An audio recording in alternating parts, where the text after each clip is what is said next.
There you go, folks. Hello, Colin here, Festa 67's workshop. Hello. And the guru himself, and welcome to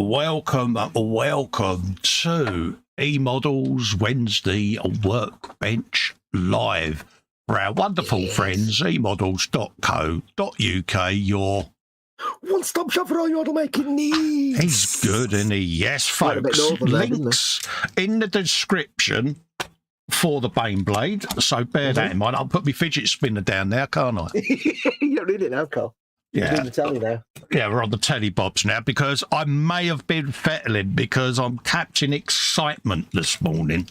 Can't control himself. I know, I can't control myself. But anyway, yes, welcome, and all of that. Yeah, so how are you, Fox? I'm fine, thank you. How are you now? I'm all right, mate. We're probably no different than when we was chatting about 3 hours ago in the messenger.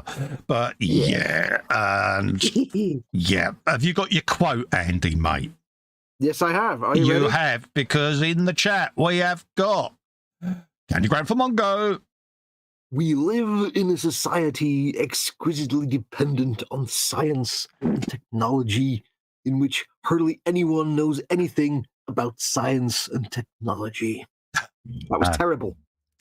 It was good. It was good enough. So yes, yeah. Nice to see you in, Jeff. Nice to see you. Nice, mate. Absolutely. So yeah. So fingers crossed. That is the chat done. Yeah. Yeah, quite a day. Don't forget, folks, of course, this is a stream for eModels.co.uk, your one-stop shop for model making needs. As such, please be nice and polite in chat. It's a family-friendly show. Yeah. Do feel free to ask lots of questions and we'll do our best to answer them. But please just refrain. I like that word. Refrain. Oh, yeah. Please refrain from discussing other model retailers in the chat because it's obviously a show for eModels.co.uk, your one-stop shop. Absolutely. Don't talk about other people. Be rude.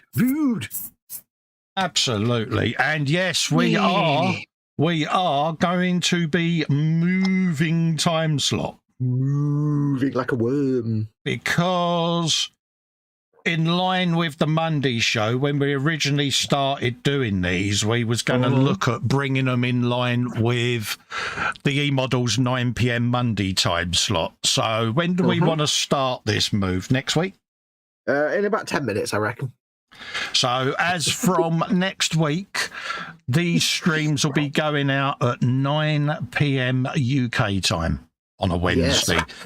So all of that will be in the description when we post next week's show up. But it just makes logical sense. It's easier for me as well because I won't then have to stay upsy from the day before. So, yeah. And it just brings it in line with eModels Monday then. Plus, let's be honest, this is kind of a dead zone at this time of day, isn't it, really?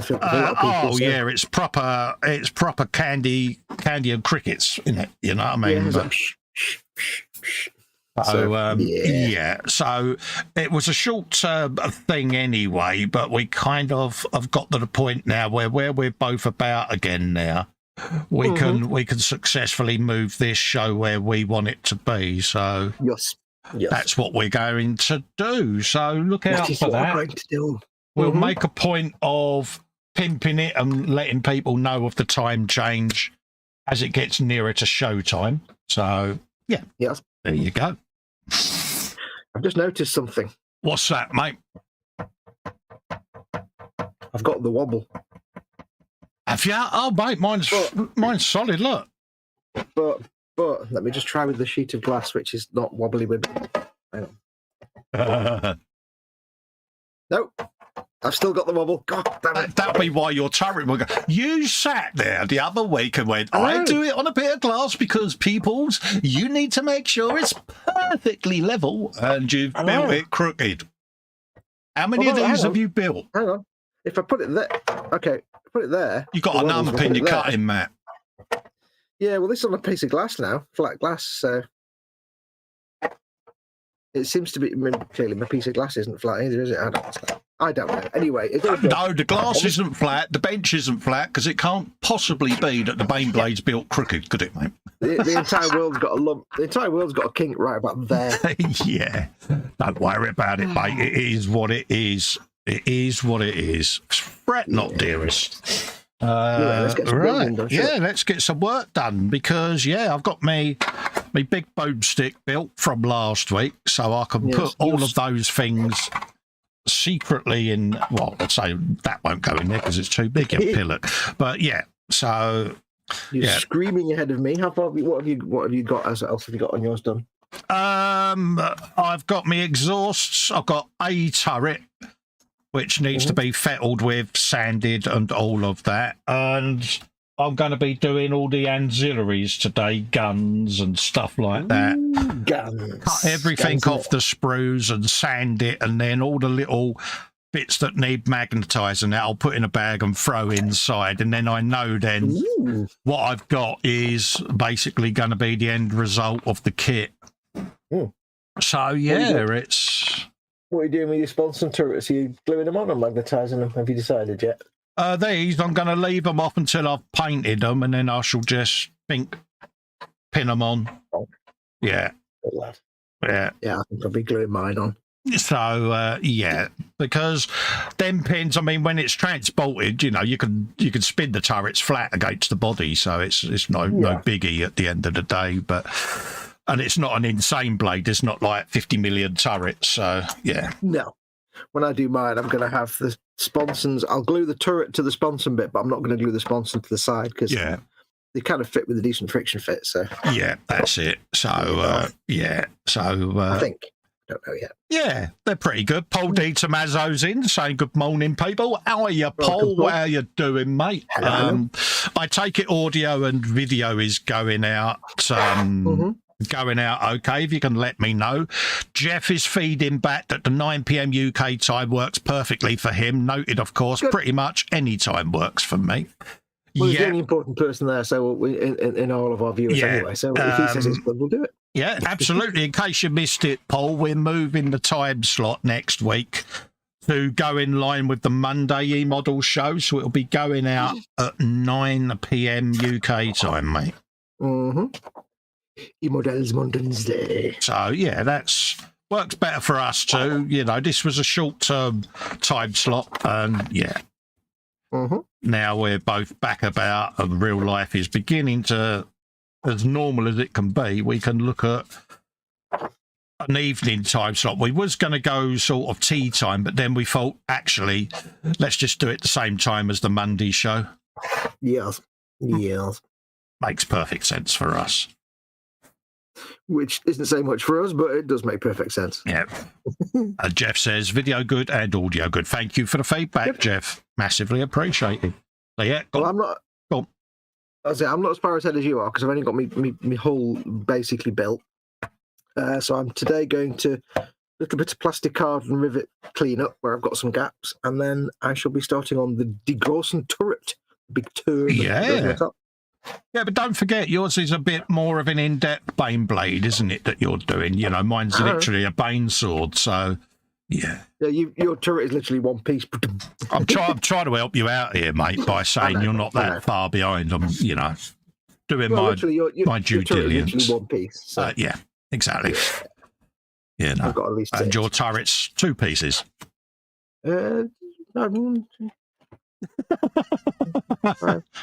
7. 7 bits. Oh, dear. Not including the big boomstick. Massive 7 pieces, folks, there. Yeah. So, yeah. Die großen Piecen. Oh, let's have I squish it down, on this one so that we can go super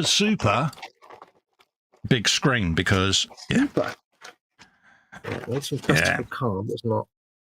So, fingers crossed, folks, we don't pop today. I need to get some more plastic card. All I've got now is bits. Yeah, I've got to do what's his name? A bit of a shot. I ordered loads years ago, and then I completely forgot. And I looked under the bench the other day, and I thought, I've got all this plastic card. It's all like about 3 inches thick. I'm like, why did I even order that? What? Yeah, I've got a big tube full up with all me right angles and things like that, and I'm running low, so I'm going to have to do a new order at some point. I just need some sheets. Yeah. Oh, tell you what we'll do. I shall give myself a brand new blade. Oh, you're good. Oh, dear. Stabity alert. Potential stabity alert. Just saying. Where's my big clampies? Where did I put them? Because, yeah, we know what happens when you put a new blade in, mate. Papa's got a brand new blade. Bit of James Brown there. Do you like it? James Brown? Yeah, I did there. Let's move that off the bench for a minute because I don't need that on there yet.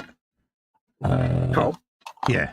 Move that off the bench. You don't need that on there. Yeah, just because I'm down to my obligatory A4 bit of bench again at the moment until I finish a few of my builds that are on here. So space is a premium at the moment. Why is this blade not coming off? There you go. Come on now. Literally just working me way down the gun barrel. Just knocking off any potential seam that may still be there. And this is a labour of love when you do these barrels. Yeah. The blade removal tool is failing me. Oh, really? I just use a pair of pliers, mate. Now it's just broken as well. Nearly stabbed myself, but now it's broken. Oh, well. Yeah, no, I use a long-nosed pair of pliers. I used to have one of them blade tools, but I found where I pulled the blade out, I kept hitting me stomach with it. So it's like, yeah, I'd rather use a pair of long-nosed pliers than impale myself. Where the blade goes in the box, but it's broken now. I've got more. Yeah. Absolutely. It's all very well saying you remove the blades into the scalpel box. What do you do with the box? Yeah. How do I dispose of that? There you go. I just work me way down. I suppose I could take it to my local pharmacy. And what's his name? I have a sharps bin. One of those yellow sharps bins, because obviously doing bloods and that. But then what happened? What do you do with the sharps bin? H takes it up to the hospital, mate, and it gets incinerated. Oh, I could probably take this to the pharmacy then. Pharmacy will dispose of it, mate. Yeah. Good lads. Well, I'll do that then. I've gotten more of those anyway. I need to get more. Where's the next one? But yeah. I've got to find another one now. Oh. Shops boxes. There we go. Yeah.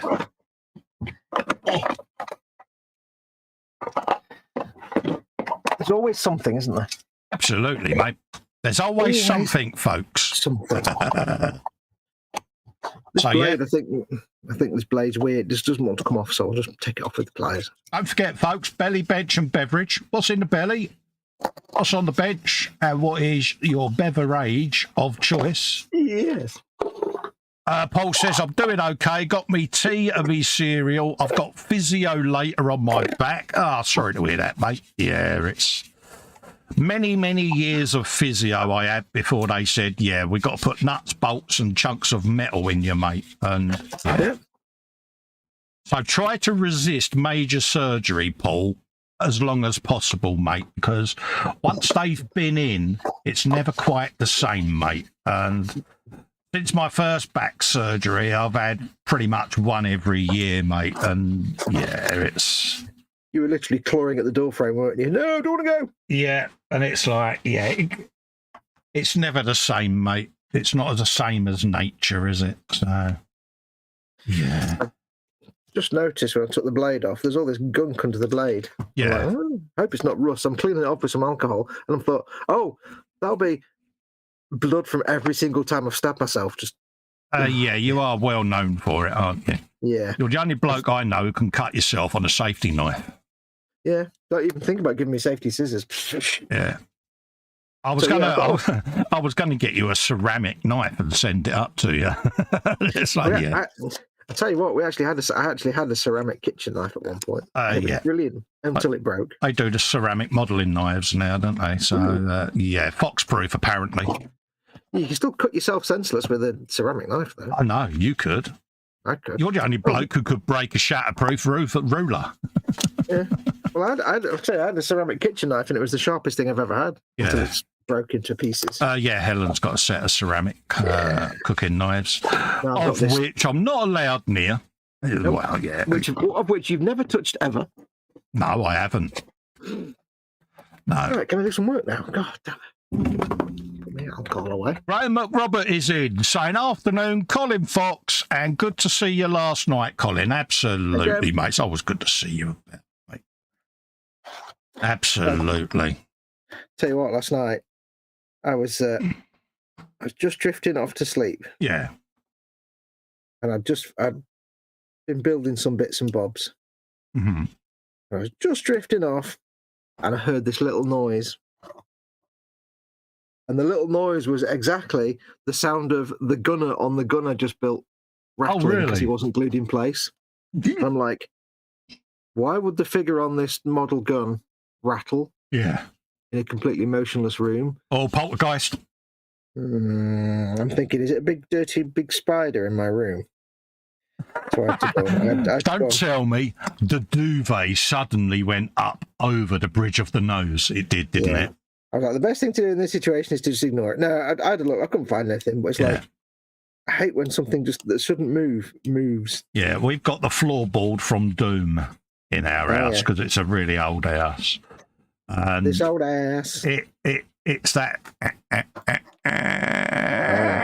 noise, and it pings, and it's like We've got for some reason we've just suddenly over the last year or so developed this step on our stairs that just every now and then goes bang. Yeah. It's like I've heard of settling, but that's impacting. That's like a it is weird listening late at night at the noises your own house makes, especially in the winter, because if you've had your heating on, all the pipes are cooling down and you just get all these random pingings going on, and it's like, Well, the good thing is if the heating's on, it kind of masks a lot of the smaller noises. So you just, when the heating goes off in the summer and you're like trying to get to sleep and you can hear like a gnat fart and you're like, what was that noise? What was that noise?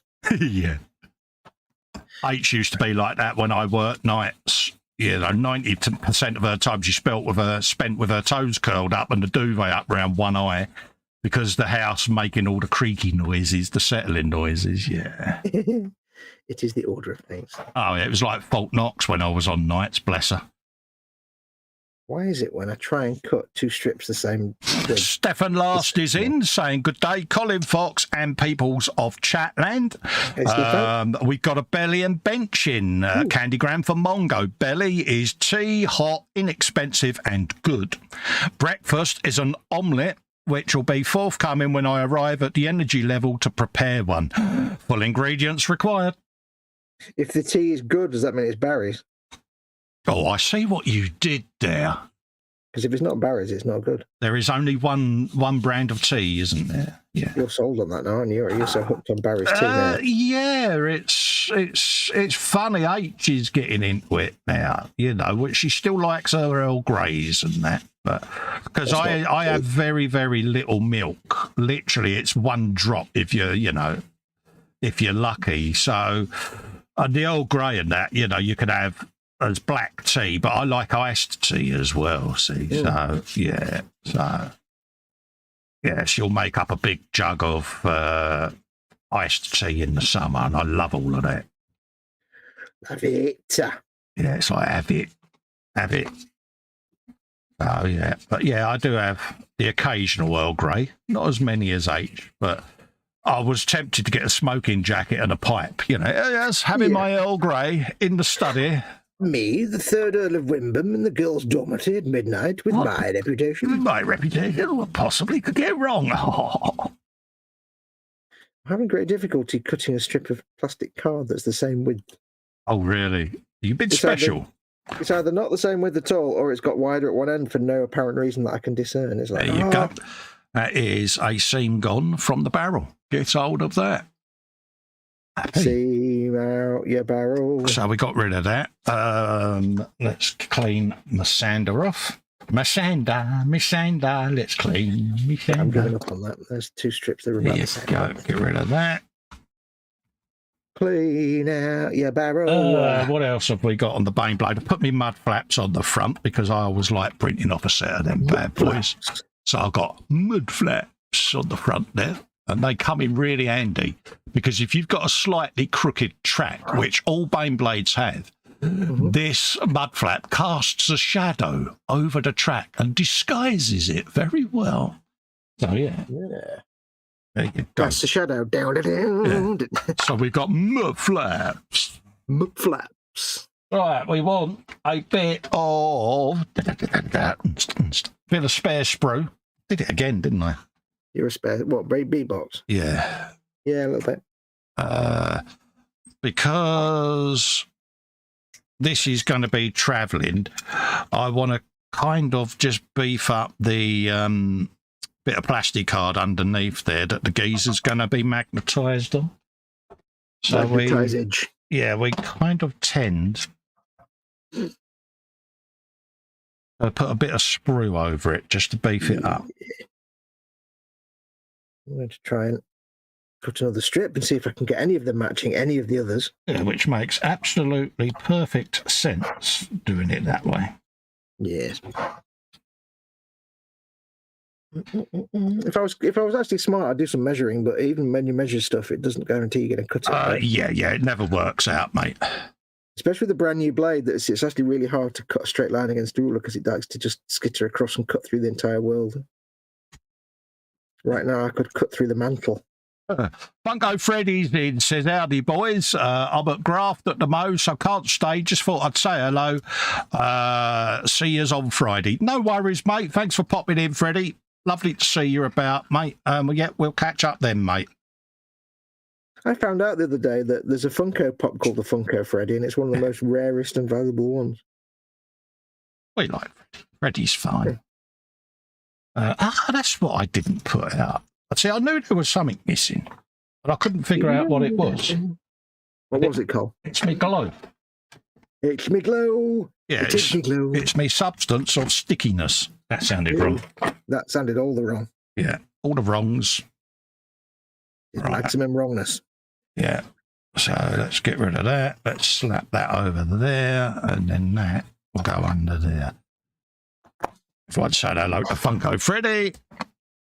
Always nice to see Freddy in. This does mean that I'm going to have to put extra rivets on my baneblade. Good man. Which is not a bad thing. It means I've got rivets on, like, right next to other rivets. But then more rivets make sense in Warhammer. Yeah, but it means that you get to use your rivet tool as well. Yeah. Because in reality, who actually has a tank covered in rivets in the real world? Nobody, apart from, maybe Russia, perhaps. Yeah. That's because their tanks were made in 1932. So there you go. And they are rivets. Yeah. Rivet. You rivet. You absolute rivet. Yeah. That bloke's a rivet. Yeah, see him over there. He's a rivet. He's a right little rivet. Right, let's not have the glue anywhere near all these little bits of plastic card, shall we? Let's put them away from the plastic. Now we're gluing. And then, once that's gone off, I can put the magnet in. Oh, that's a point. What dude was it? Because I could magnetise both of those whilst I'm at that stage. Dokey. Super match game? Bomb. Super match game. You see what I mean, don't you? I do, mate. I do. So what I'm going to do is I'm going to run this plastic card along the line of the rivet. So that guarantees, first of all, it's straight.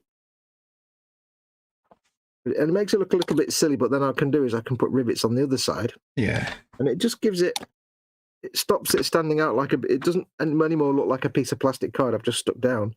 It looks like a strip between two rows of rivets, which, I don't know, makes some kind of sense in my mind, I suppose. But it also currently covers up the little gap in the panel because it didn't go together quite well. So I didn't glue it together quite well. Let's get that correct. Let's make no mistake. Don't mince words, Bounce. Oh, absolutely. We all have happy accidents, mate. Well, no, leaving a dirty great big gap was not really a happy accident. I was trying to help you out there, mate. I know, but I like to be honest about these things. I goofed. I'm trying to help you out. I goofed, but hey, it's good to show people that everybody makes mistakes. Yeah, oh, absolutely. Made some howlers in our time, mate. Oh, God, yeah. Some absolute howlers, mate. Was that One Night in Blackpool? No, we don't talk about that. That's the geezer, isn't it? I think it's the geezer with the semicircle on the bottom of his coat, in it, that goes in that turret at the top. Yes, you normally you'd put him in from underneath because you've put your plastic card circle in there. You might have to. What you might need to do is cut that. Yeah. I know he needs a bit of trimming. I didn't know whether there was more than one dude. That was all. There's also a guy that can go in the other turret and he can man the machine gun. But, yeah. I normally just cut all that interior stuff away, so it's just a trench coat. Yeah. Because you're going to stick a magnet in his bum, aren't you? Yeah, it's no different to what I did on Insane Blade then. Yes. Magnetic bum, that's what he needs. Yeah. Everybody needs a magnetic bum. And is it the one with the flowy coat or the one with the no coat? The flowy coat, it's up to you. The flowy coat makes him a commander, tank commander. No coat makes him just ad driver or driver. Yeah, no worries. Have a look at the mud flaps. Hold up, mate. I've got my hands full with sprues at the moment. Give us a minute. Right. So I don't need none of that. I'll just sort my sprues out. Just give us a moment, mate. Yeah, no rush. Just when you're back at the... I showed you then, but you obviously wasn't paying attention. Well, then, I can't see the screen. It's behind me, innit? Oh, you tit. I can't see that. You don't see the screen. It's behind me. Well, it's just, I can't see behind me. There you go. So look. Ooh. Mud flaps. Same as what I put on Insane Blade. Yes. They are actually technically canon because the pre-Horus Heresy tanks had mud flaps on the front. Yeah.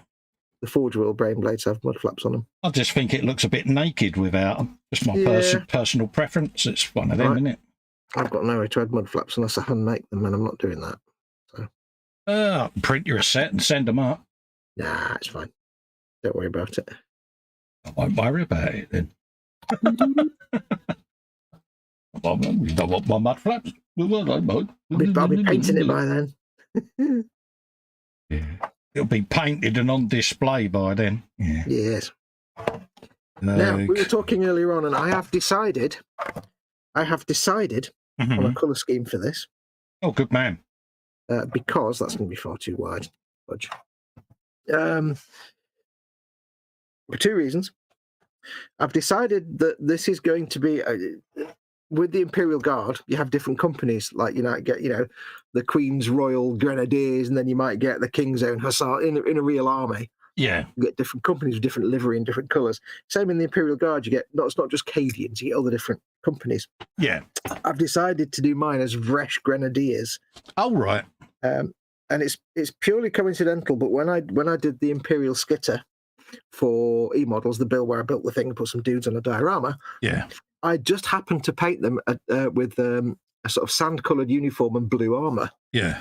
And I've only just recently found out that it's actually the Vresh Grenadiers. It's an official colour scheme. It's in the Codex. Yeah. So it's a legitimate 40k. And so I'm like, okay, so I'll do that then, because it's a really nice colour. So I'm going to do it as the Vresh Grenadiers. There's no official colour scheme for their vehicle, so I'm just going to do like a sort of light blue and white colour camo scheme, I think. Yeah. Oh, that'll look all right then. It just happens to be a real colour scheme. And it does mean that when I send this to eModels, it'll fit in with the other little diorama I did for them. So. Oh, nice one. Yeah. Although it won't be exactly the same camo because I can't remember what colours I used. But I will be trying to do a camo scheme by hand, no airbrush. Oh, nice one. Yeah, I did that on my tank there, freehand camo scheme, because it's very easy to do. But I'm going to try and do a camo scheme by hand that has a soft edges. Yeah. Not like a solid edge colour scheme. I'm going to try and get a... Yeah. I think I know how I'm going to try and do it. It might look absolute garbage when I've done it, but we're going to try. Yeah. Absolutely. That's what I did with my, what's his name? My little Renault tank. My Little Pony. Wait, what now? Nice little soft edge camo scheme. Sat there, just free-handed it. You're a nice little soft edge. Yeah, it's just nice. It's very relaxing to do. Well, I think I know how I'm going to do it. I'm going to make it up as I go along, obviously.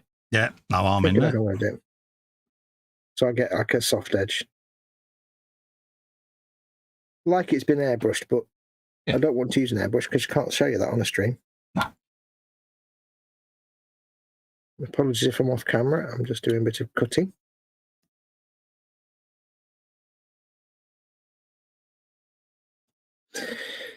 So it was very satisfying doing something like freehand because, it just makes, And we both hate masking, so... Yeah, and painting a solid freehand colour is just, you just paint the colour. It's like whatever. But painting a soft edged way, I don't know if it'll work, but I'll try. I've got an idea how I might do it, so we'll see. And also, I'm going to try and... I'll see if I can do my usual post shading because I can't do pre shading. Yeah. So you've got some depth to the panels. They're not just all solid colours. Yeah. We'll be giving that a try as well. So we'll be dry brushing and such. There you go. And such. Right, so I've got a couple of strips on the front there that look like absolute bish, but never mind. We'll work on them. Yeah, it's doable. Kind of want mud flaps now, but yeah. Oh well. I need a swig of coffee is what I need. Oh. Hey, I knew he'd want mud flaps. Yeah, but we'll live. We will live.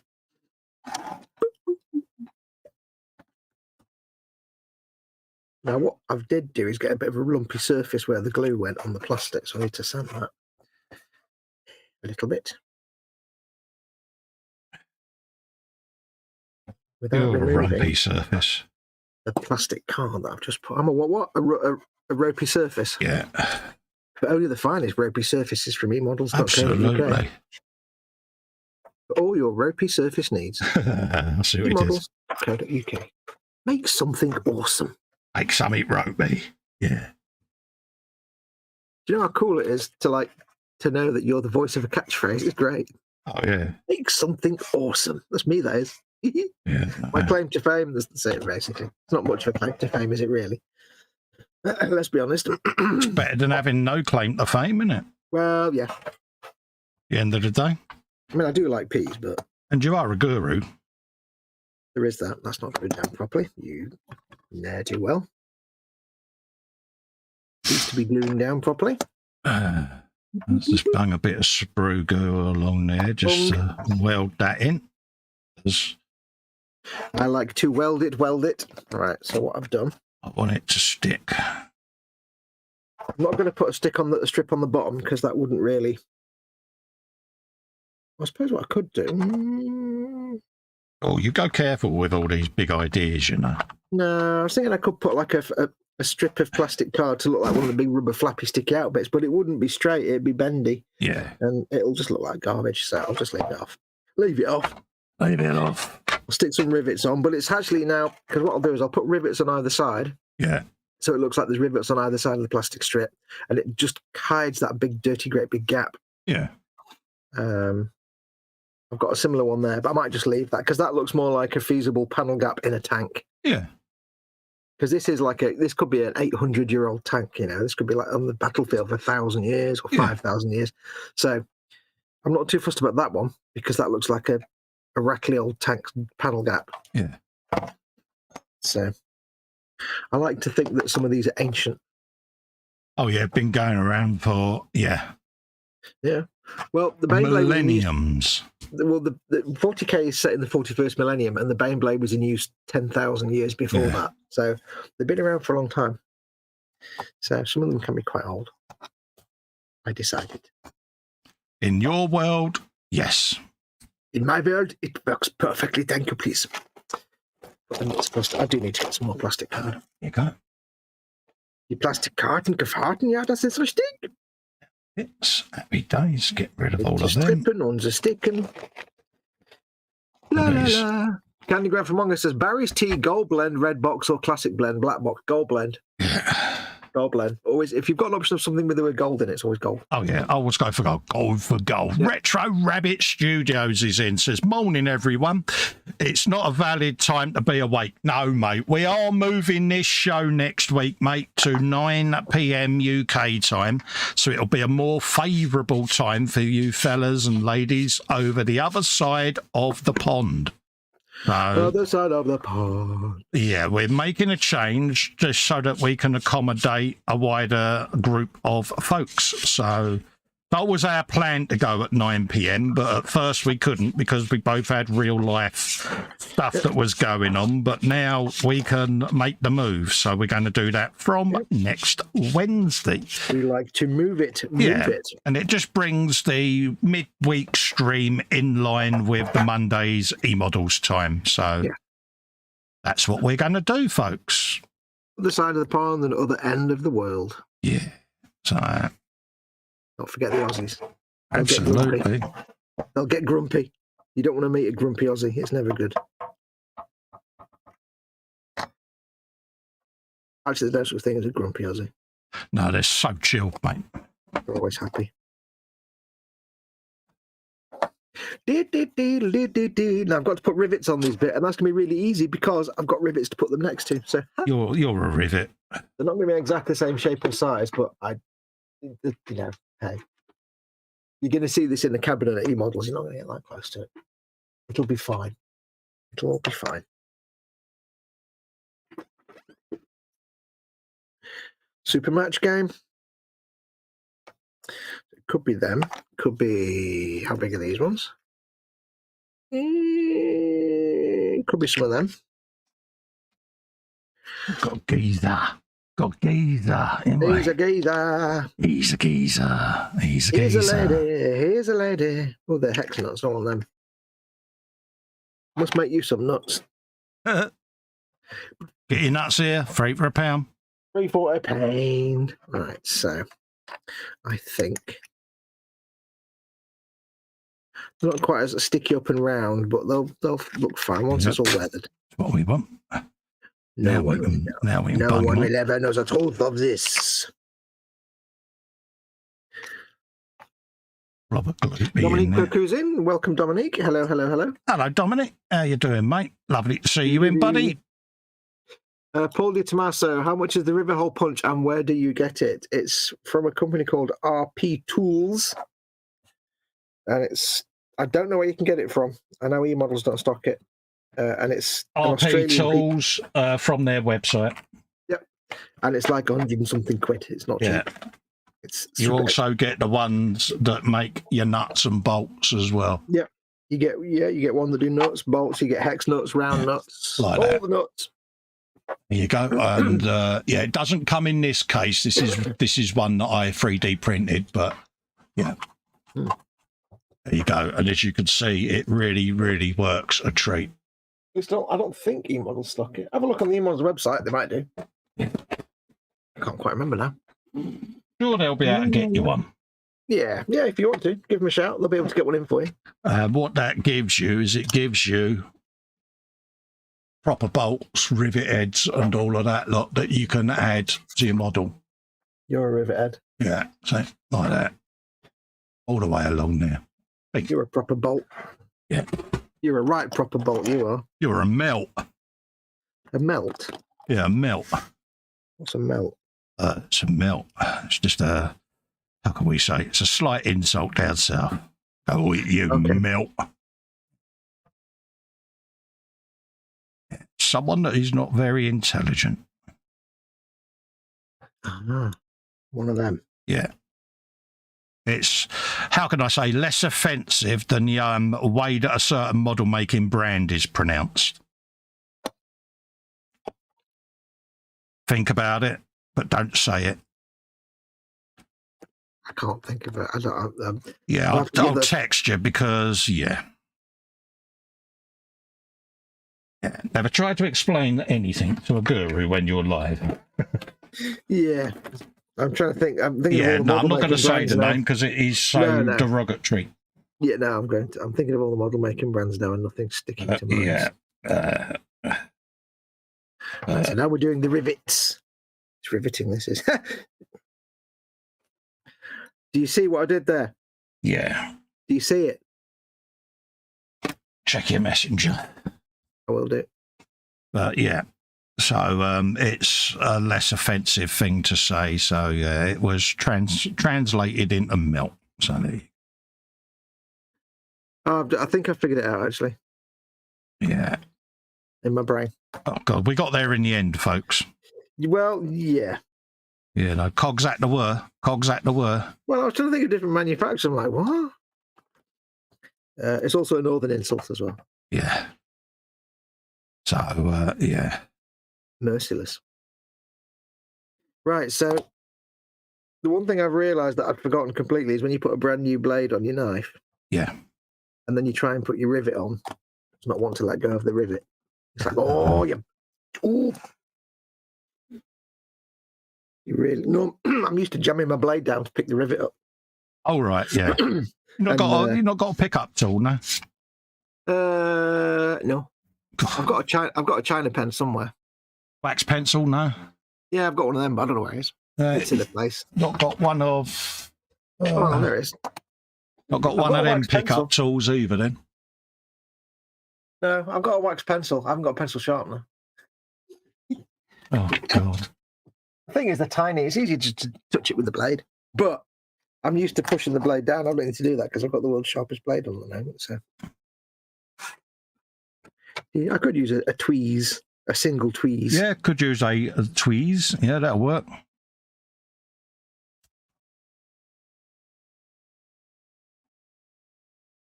You know, you get like a pair of trousers. Yeah. Does that mean a single leg is a trouser? True. Yeah. Insert your leg one by one into each trouser. Yeah. Right, let's try it with. Am I still in shot? I've got no idea. Let's try it with the tweezer. Yeah, we're desperately trying to keep in shot. It's been around like that. There you go. Welcome to the joys of live streaming. Oh yeah, especially when we do big builds, because tweezers are much better than a knife blade. You're almost using a Van der Waals force to pick them up. Yeah. You don't need to stab the piece, just almost like basically magic, what I'm saying. It's witchcraft and tomfoolery. Yeah, what flavour? You know what flavour? It's a biscuit.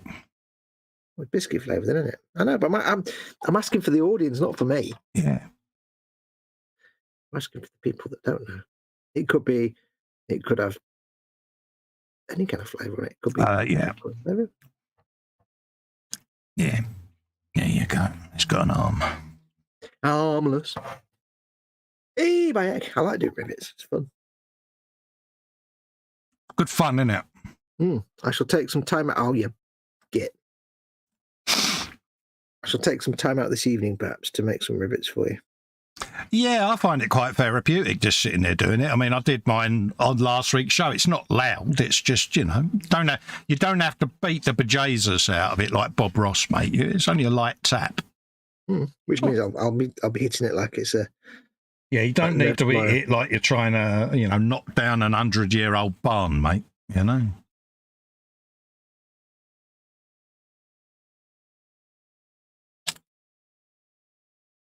Dee.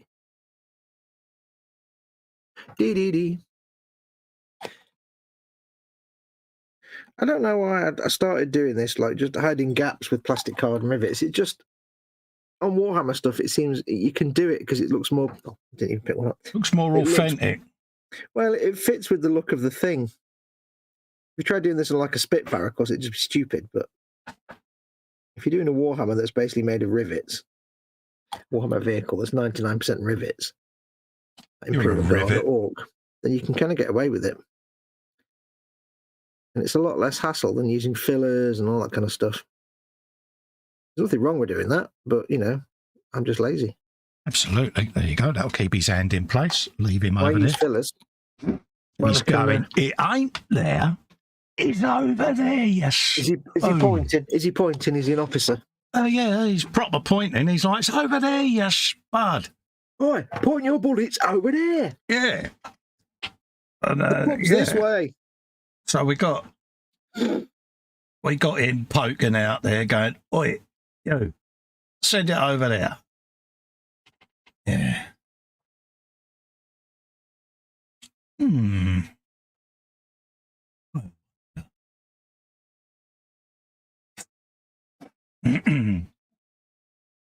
The Warhammer joke is that if you do the guy with the sword in his hand, and you put him in the turret, he's basically shouting, "Drive over there so I can hit them with my sword," even though he's in a tank the size of an office block. That's how hardcore Warhammer officers are. Yeah, it's pretty brutal, isn't it? Yeah.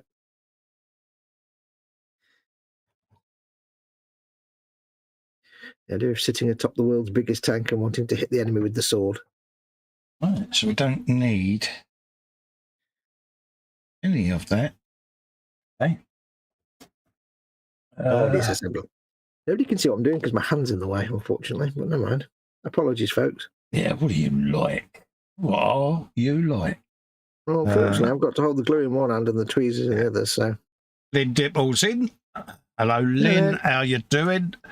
First time catching you all live. The baneblades are looking great. Thank you. Very glad, Lynn. Thank you. Thank you. Why don't I put the glue over there? As we said earlier on, Lynn, in case you're not aware, next week this show will be going out. It's new time of 9 p.m. UK time, love. So it's in line with the Monday eModels show going forward. Mm-hmm. Now that real life has kindly helped us out a little bit better, we're going to move the time slot to where we wanted it originally to be. Yep. I mean, real life still sucks, but it doesn't suck. Yeah, real life is still a pain in you-know-what, but at least, you know, we move it now. It's moved, it's done, it's dusted, and we can work around that. I mean, this is the plan. Whether it actually all comes to fruition is to be seen, but, you know, that's the plan. Right, so I've done one load of rivets. So it looks ridiculous now, but once that's painted over, it'll just look like rivets and a strip of... Yeah, absolutely. So there we go. And there's probably a reason why there'd be extra rivets on these side parts. I'll make one up when I can think of one. Battle damage. Maybe it's to attach with the other bit and the... Yeah. It's for the... it's for the hooks for your rope bridge. Yeah, well, yeah, of course. And the water feature. Don't forget the water feature. Yeah. Always with the water feature. Absolutely. Where are you going to put diving board? In space. Because this will have rocket thrusters on it. Yeah. And you've got to have a sail. I think what I might do, I might try and move my camera up a bit. Because you can see the back of my hand doing this. Actually, the back of his hand, can't you? Can't see the front of his head. See the back of it, though. You'll need to let me know if I go out of camera angle shot. Let's have a look and see. Oakley dokely. Let's have a look. Angle. Apparently that goes up on there. Yeah. Needs to be in the middle for you, doesn't it? Yeah, that's perfect. Perfect. Yeah. Perfectos, mate.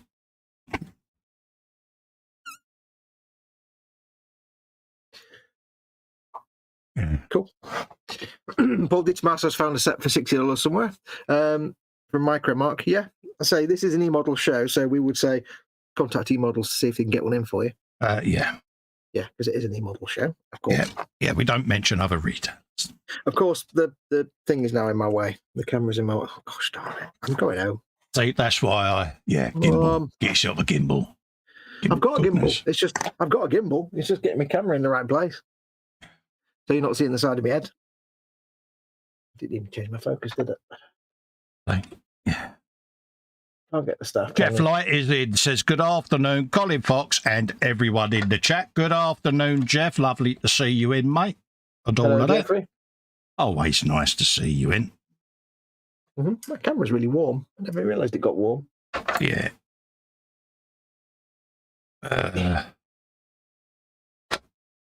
Okay, I'm going for a jaunty Batman angle. You just have to live with it. Yeah, you go for it. There you go. It should be in the middle for you lot. It's almost not. There we go. Should be better. The joys of streamage. Focus.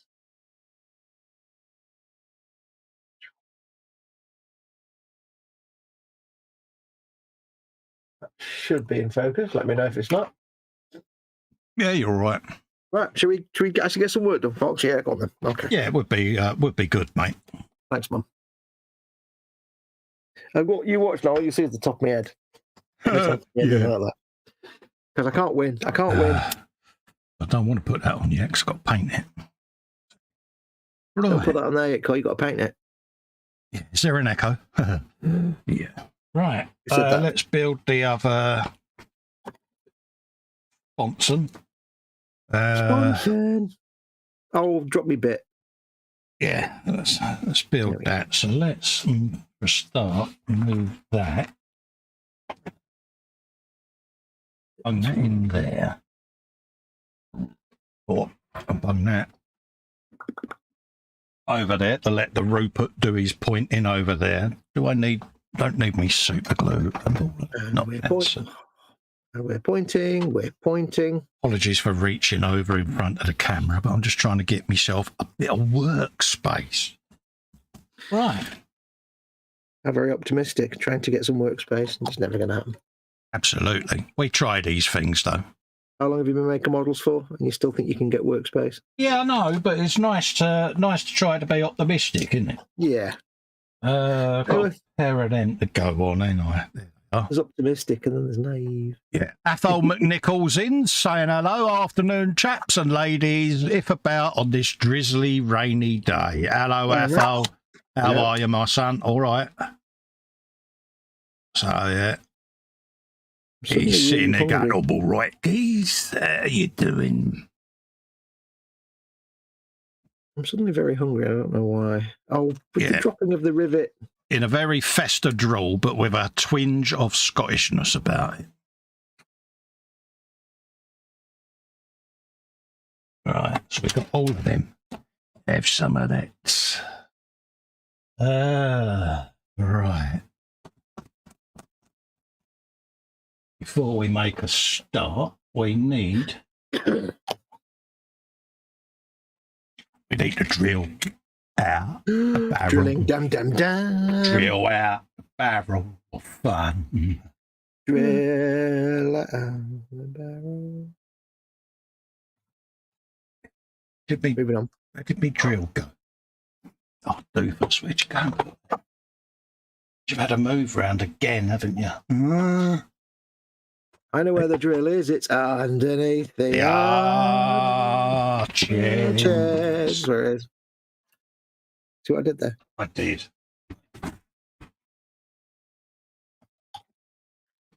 Normally I rattle through riveting, but this is taking a while for some reason. Taking a while. It's taking him a while. Every rivet's fighting me. There it is. So because this is still the stuff to be put back up now that I've had a move round on my head. In that big draw mark. Drill, it's here, Colin. Look, here it is. No, it says it's just I'm moving stuff around at the moment because I'm going to be swapping me doors shortly. And paint rack and all of that lot's going to be coming down. And yeah, it's final part of my planned move around and jiggle of things in the man cave. So yeah, my camera angle's terrible.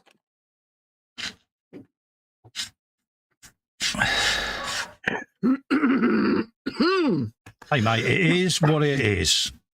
We had the same problem when we did the stomper.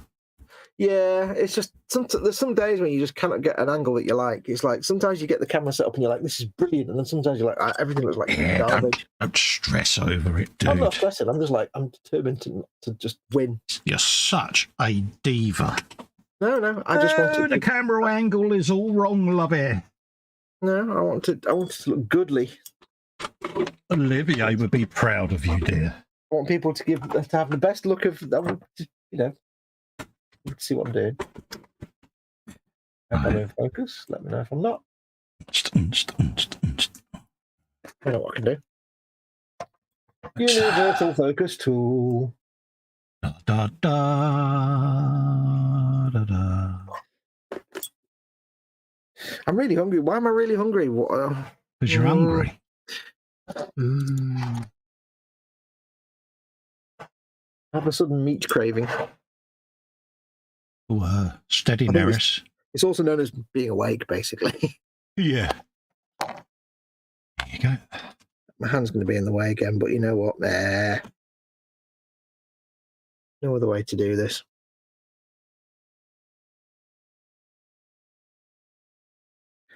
Graham McRobert says, I'll be back in a minute. That's all right, Graham. We'll just kill a bit of time until you get back then, mate. I'll be back.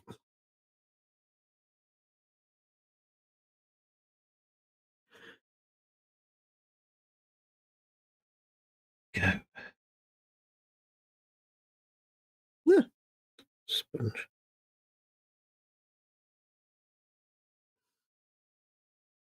Super match game bomb. Super match game.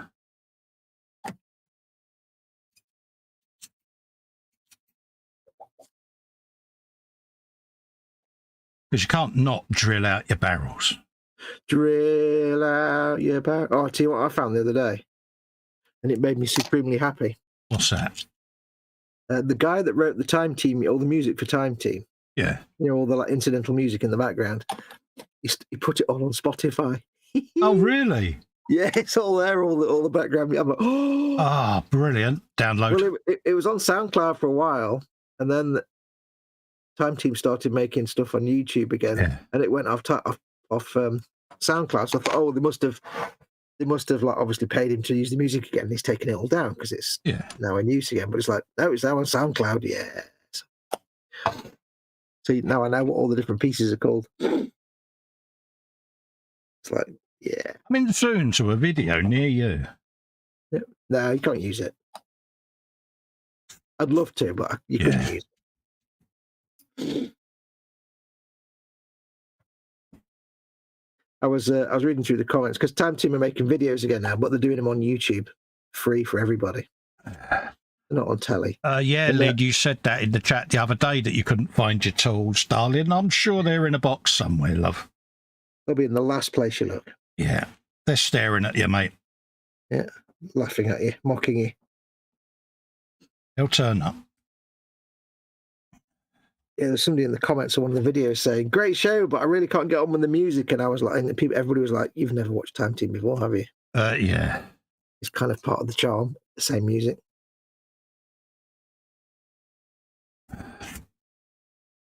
Yeah, that's like, Phil Harding not saying, "Here, Tony, you want to come in my trench?"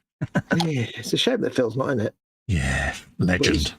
He does stuff with Wessex archaeology now. I think he might have even slightly retired. I'm not even sure. Well, he must be getting on now. They're all old. I mean, Tony Robinson's like 70 odd. Yeah. So, it's hardly surprising. No, I think he's actually busy doing stuff with Wessex archaeology. Yeah. So like Phil Harding. Right character. You want to know what an eccentric Brit is?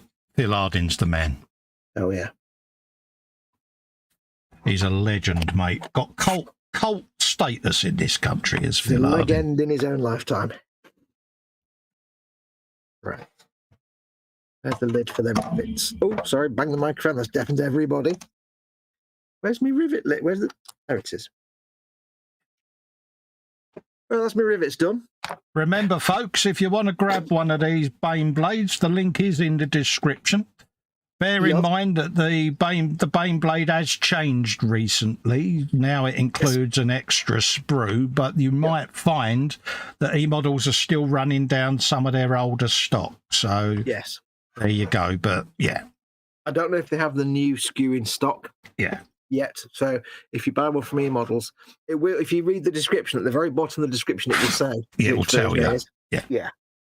But this is the one. The new one just comes with an extra sprue with extra accessories for it, basically. Yeah, which is what I was going to say.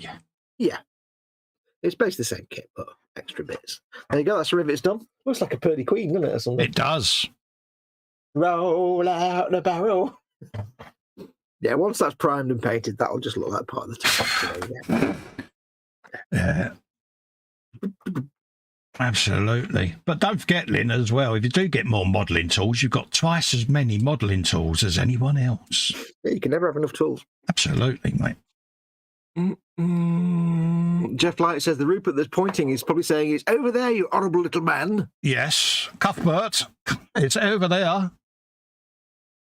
Oh dear, how sad. Never mind. Yeah. Although he's not an officer, is he, an NCO? Yeah. My Rupert's actually waving his sword around. Yeah. But I'm going to put one in the turret as well. Yeah. Right, let's actually do some instruction building now, then, shall we? To one side. Let's get that barrel drilled out now that the seam's gone. Drill out your barrels. I'm going to do it every time, you know that, don't you? Yeah. How to get someone to hate you. That's all right. Fox is in Mockney mode. See, this is Mockney. Right, let's get some turrety goodness going. That's not a turret. You're a turret. Not a turret. But yeah. That's not a turret, that's a turret. Yeah. Drilling out these barrels is a must. It really is. It's barrels. It's just one of those little things that only takes a little while, but makes such Only a takes it. difference. Never mind. I'm not saying bloody Westlife. Nearly. I'll tell you, if you had have sung that, I would have hit the remove button. Yeah, you would have deleted my internet. I would. I would have shunned you. Oh, was that Fox internet provider? Yes. Could you please not be anymore? Okay, Yeah. bye. Yeah, he was a guru once, you know, but then he went and sung Westlife. Hey, I wonder if... got me bit now. See what he made me do, talking about Westlife. Got me all excited. I wonder if Virgin are still having lots of internet problems. Well, I'm on Virgin and I'm still streaming, so... Yeah, that's right. You were having massive outages yesterday. Yeah, I had it Sunday, didn't I? Where they was working on the exchange here. But what they've been doing is upgrading some of the exchanges. And I kind of think it might have gone a bit Pete Tong, mate. Yeah, Twitter was all falling over itself yesterday. Ah. Yeah. But these things happen at the end of the day. When you think of what they're having to do and the resources it takes, you know, it's one of them. Yeah. You know, I mean, we take it for granted when it's working, but everything at some point needs a bit of maintenance, needs a tweak, and it doesn't always go according to plan, but... So, yeah, it's just like, look, you know... Well, it's a hell of a thing if it's a national outage. It's like, what did you press? Yeah, what? I think they basically have tried to roll out new firmware to all the routers. Yeah, and it's like anything, you know. Anyone in IT knows if you try to patch something, you've only got to look at Windows updates. You know, it doesn't always go according to plan. So I just think, oh well, you know, at the end of the day, what'll be will be. Make the hell of a difference, says Jeff. The barrels looking like barrels. Yeah, it's like, drill them out. It takes minutes.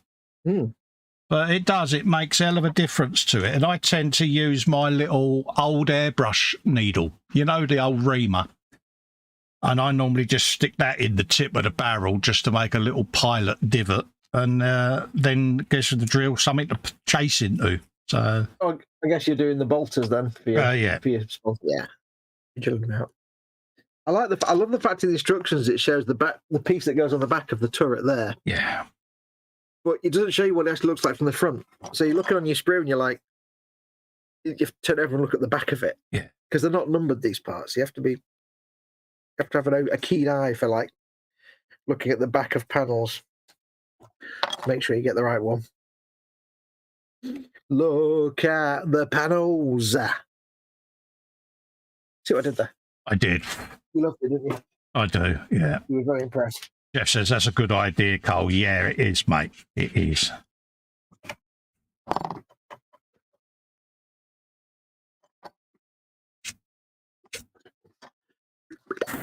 Right. Just helps me, Jeff, to be quite honest with you, because where I get the jitters, yeah, I'm like a woodpecker, mate, when it comes to drilling stuff out. So I like to just give myself a little dink like that with one of them, and it just helps me keep the drill in position. So the one thing I can never do is, even if I make a pilot hole, I can never really get it right in the center. Yeah. I always end up having to like go back and clean the hole out with a knife blade just to make it look more centered. Because yeah, just give it a ream. Yeah. Yeah. Just slightly off. It's always slightly off. I can count on the fingers of one. Yeah. I can count on the fingers of one hand the number of times I've got to drill the barrel out perfectly straight off. Like, yeah. Once or twice. I've got all the time-to music in my head now. Dear. I can't hum it because of copyright. I'm really having to resist. Where's me brush? Where's me dust brush? Where's there it is. I have it now.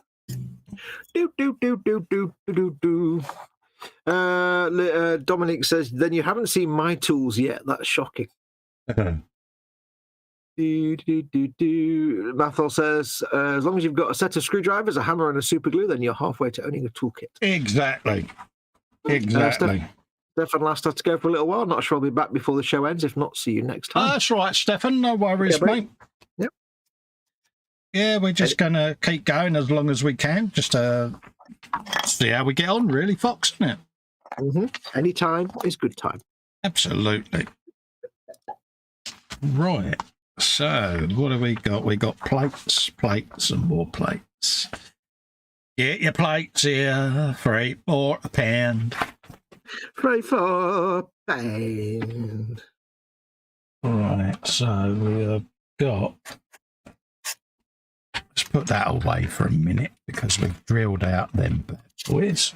What have we drilled out? Big barrels. Drill out your barrels. He hates me. He hates me so much. No, I just let you go on. It's like, yeah.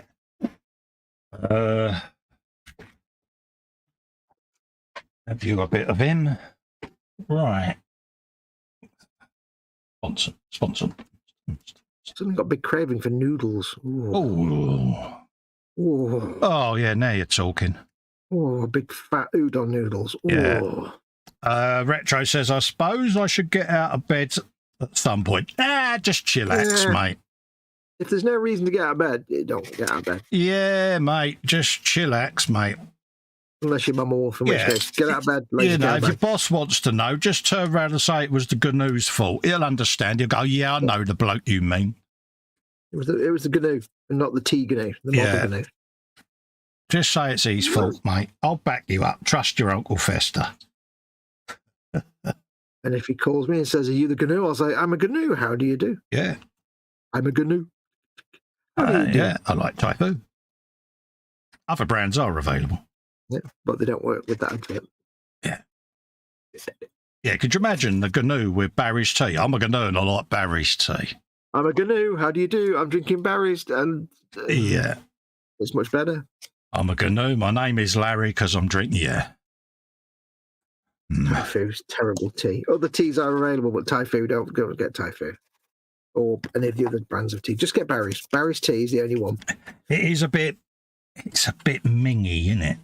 eModels are not sponsored by or affiliated with Barry's tea in any way at all. Other teas are available, but you're silly if you buy them because Barry's tea is the best. There you go. That is my personal opinion. Don't be a spoon. Get Barry's tea and shut up. Absolutely. What's that? You say you prefer a different tea? Shut up. Yeah. There are no other teas. All other teas should be banned. Yeah. If it's not Barry's, it's not tea. Dear Barry's, I pimp your tea a lot. Please can you give me lots of money? That's why he does it, because he wants a free lot. Send me a lifetime. I don't drink tea anymore, though. Well, all that drinks the tea now. I got back into coffee again. The best tea is coffee. But if you must drink tea, Barry's tea.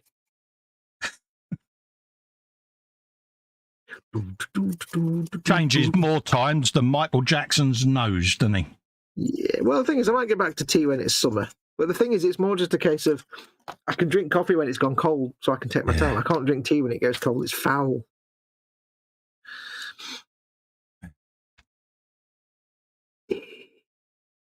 Noodles. Let's get rid of all of that.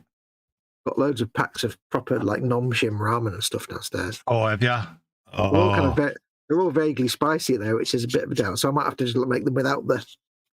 I'll get the noodles out and I'll get, like, a little tin of hot dogs, chop them up. Yeah. Or something. I've got loads of tins of tuna. Oh, that's a nice idea. Oh, there you go. Student food. Noodles with tuna. Nice and healthy. Tuna's good for you. It's full of stuff. Full of fish things. Yeah. Fish things are good for you.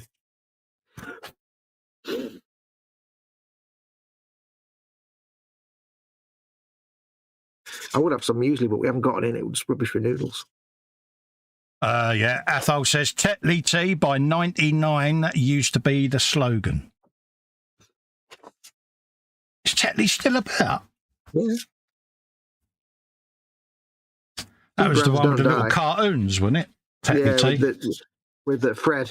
Fred was the Home Pride guy. Actually, sorry. Yeah, you know the ones I mean with the big flat hats. Yeah. Yeah, it was the gaffer. That's it. But yeah, we've got a tea towel downstairs with the gaffer on it. Yeah. It's still not Barry's there, so it's still rubbish. Yeah. Which is my opinion, not opinion of eModels. .co.uk. Your one-stop shop for your model making needs. For all your model making needs, yeah. All of them. How many, Carl? All of them. Not some of them. All of them. Not 3 of them. No. All of them. What about it's got that as well. What about that need 2.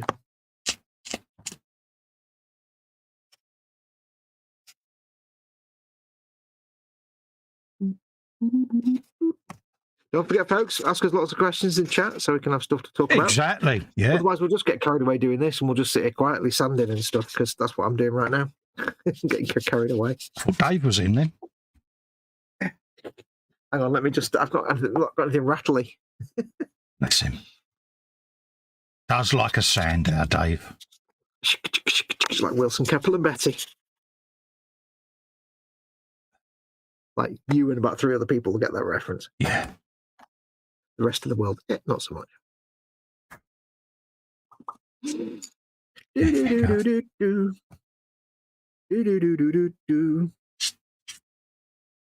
you a boomer or a Gen X? Gen X. Huh. Yeah, we're Gen X, mate, our age group. I didn't know this, but there are divisions of Gen X. If you're born at the very start of the Gen X or the very end, there's a different name for them, and I can't remember what they are now. You had your baby boomers were the gen before us. But that was 64, wasn't it, baby boomers?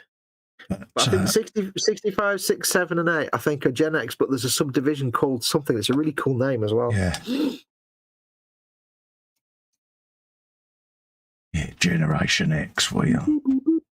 Because there's a thing at the minute to, like, you get all the old first-person shooters like Doom and Quake and stuff. Yeah. People started calling them boomer shooters. Yeah. And it's like, no, because boomers would have been in their 50s by that point. What they mean is, by boomer is boom, boom, guns, boomer. No, they mean it as boomer shooters, as in games that shut up then. That's why they call it, but it doesn't work because it's not boomers that would have played it. It's like the Gen Xers that would have played it, like us, because they were the guys making the games. So it doesn't make any sense. I mean, down here, a shooter's a boomer, so... No, I know. That's what a lot of people thought, but it's like, no, it's because it's old games, but old people. It's not really, but it's not boomers, is it? So yeah, this is millennials naming game types, you see. Yeah, boomers would be... I don't know whether it's me mum's generation. No, the generation after me mum. That'd be like my eldest sister. She would be a baby boomer. Yeah. Because she was born turn of the 60s. So, yeah. Yeah, up to 64 boomers, aren't they? Yeah. Thing is, I much prefer the word boomer to Gen X. Gen X is rubbish. Yeah. But why I'm Gen X? It just sounds so... Yeah, but I still remember the band Generation X with Billy Idol. I think that's what it's named off. Yeah. That's why we're called Gen X, apparently. You can tell I had like half an hour on my hands the other day and I was reading all this nonsense. It is the way. This is the way. Yeah, it could be worse. We could be millennials, couldn't we? And yeah. Or Gen Z. Yeah. Even worse. Or the current generation is Gen A. Yeah, Athol says it's not Wikipedia, it's Foxopedia, Cold. Sit back, listen and take note and disagree. That's kind of what my default mode is. It's just like, yeah. Well, you were correct. Yeah, you know when I'm losing the will to live because I just sit going, yeah. Well, I'm not going to say if you're incorrect, am I? That's all right. I don't mind, mate. I'm not always right. Bloody hell, mate. I'm not that up myself, mate. It's like, good God, no.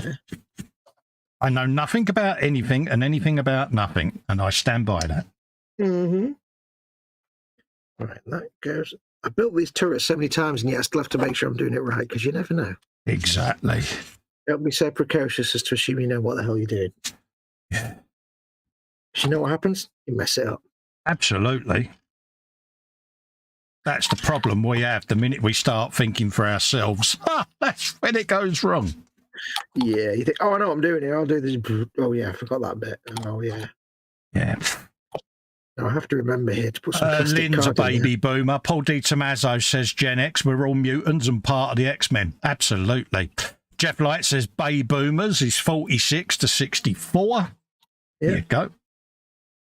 There is, I can't remember what it is. There's a name for like the very start and the very end of the generation, the boom, the Gen X generation, and they sound cool. Yeah. I didn't know this, but the generation before the boomers, which is my parents, they're called the silent generation. Yeah. Because they were very conformist. Yeah. So they didn't start any cultural revolutions. Yeah. Right, so that's one side. I must remember to put some plastic card in this for magnets and stick a dirty great big magnet in it as well. Absolutely. So I can magnetize my dude, which I shall do now, actually, while I remember. Because if I forget and I glue the bottom, that is the bottom. The top. If I glue the... That's the wrong side there. Okay, that's the right side. So I've started with the top. Then we can do the bottom. They started with the top. It started with the top. See what I did there? I did. Let's... I always like to, the instructions say you glue everything around the base of the turret first, but I've often found if you start with the top part, especially with magnetizing, you can do all the bits you need to do. But also, if you start with the base, if you do the base last, then if there's any gaps where it doesn't quite fit, it's not as obvious to see because you don't see under there. Yeah. Whereas if you glue everything to the base and then try and stick the top on, you've got dirty great big gaps. You've got to try and fill them in then. So I always try and do the top first and then stick the bottom on at the end. Right, so we need some plastical card. Big days. I can go back in there. Oh yeah, you cannot have too much plastic card, mate. Yeah. Big thickness. A big thickness of plastic card. Man's best friend, mate, is plastic card. Absolutely. Right. We have got next. God, you can tell how long I've had this plastic card on the go. That there, that I've drawn on that plastic card, that's when I was doing my big 3-foot tall Master Chief and I was cutting out things to make the ammo counter on the rifle. Oh, right, yeah. That's how long ago I was last using this piece of plastic card. Right, random shape. Random shape made to make the thing thingy. Nice big thick piece of card. So we have got those on there. So let's do the other side then. By power of deduction, it's those. You deducting things, Colin? I am, mate. Ooh. There you go. What's your belly for tonight then? Wednesday night will be banger, mash, or bangers, mash and beans. Ooh, bangers, mash and beans. You like it when I have bangers, mash and beans because I tease Fox because I send him a picture. Go, look at that lot. Oh. It's good, yet it's simple and good food. Yeah, it's the order of things, and he goes, "Get, I've got this," and it's the walking away music starts then, doesn't it, mate? I've got like air and chips or something. Yeah, it's like Every week I say I'll get H to cook you one and send it up to you. Yeah, he might go a bit cold by the time he gets there. Yeah. No.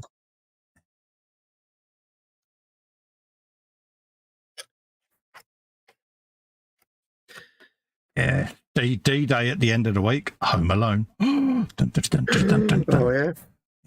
Have all the preparations been made? Yeah, she's only going for one night now, not two. So.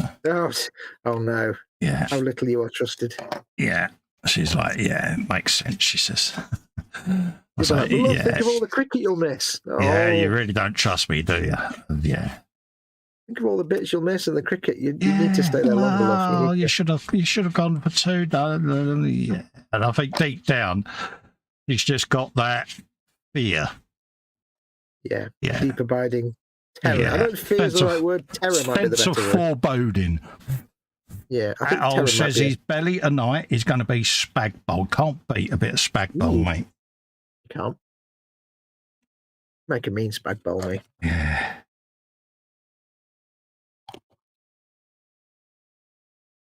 Yeah. Right, so I get some plastic card in here, see? I'm only having one turret open. I'm not doing both of them, so I'm not bothered that the plastic card is sticking over the other turret. Yeah. The other cupola, because that'll have the lid on it. I might trim it down a bit. Anyway, just to be safe. Yeah.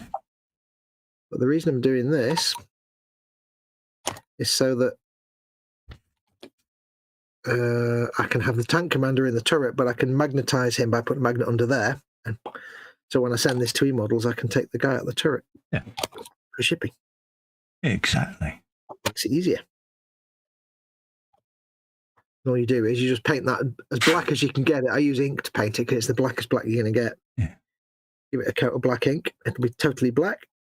And it'll just put a magnet in the bum of your dude. And I'll reinforce it with some sprue and stuff.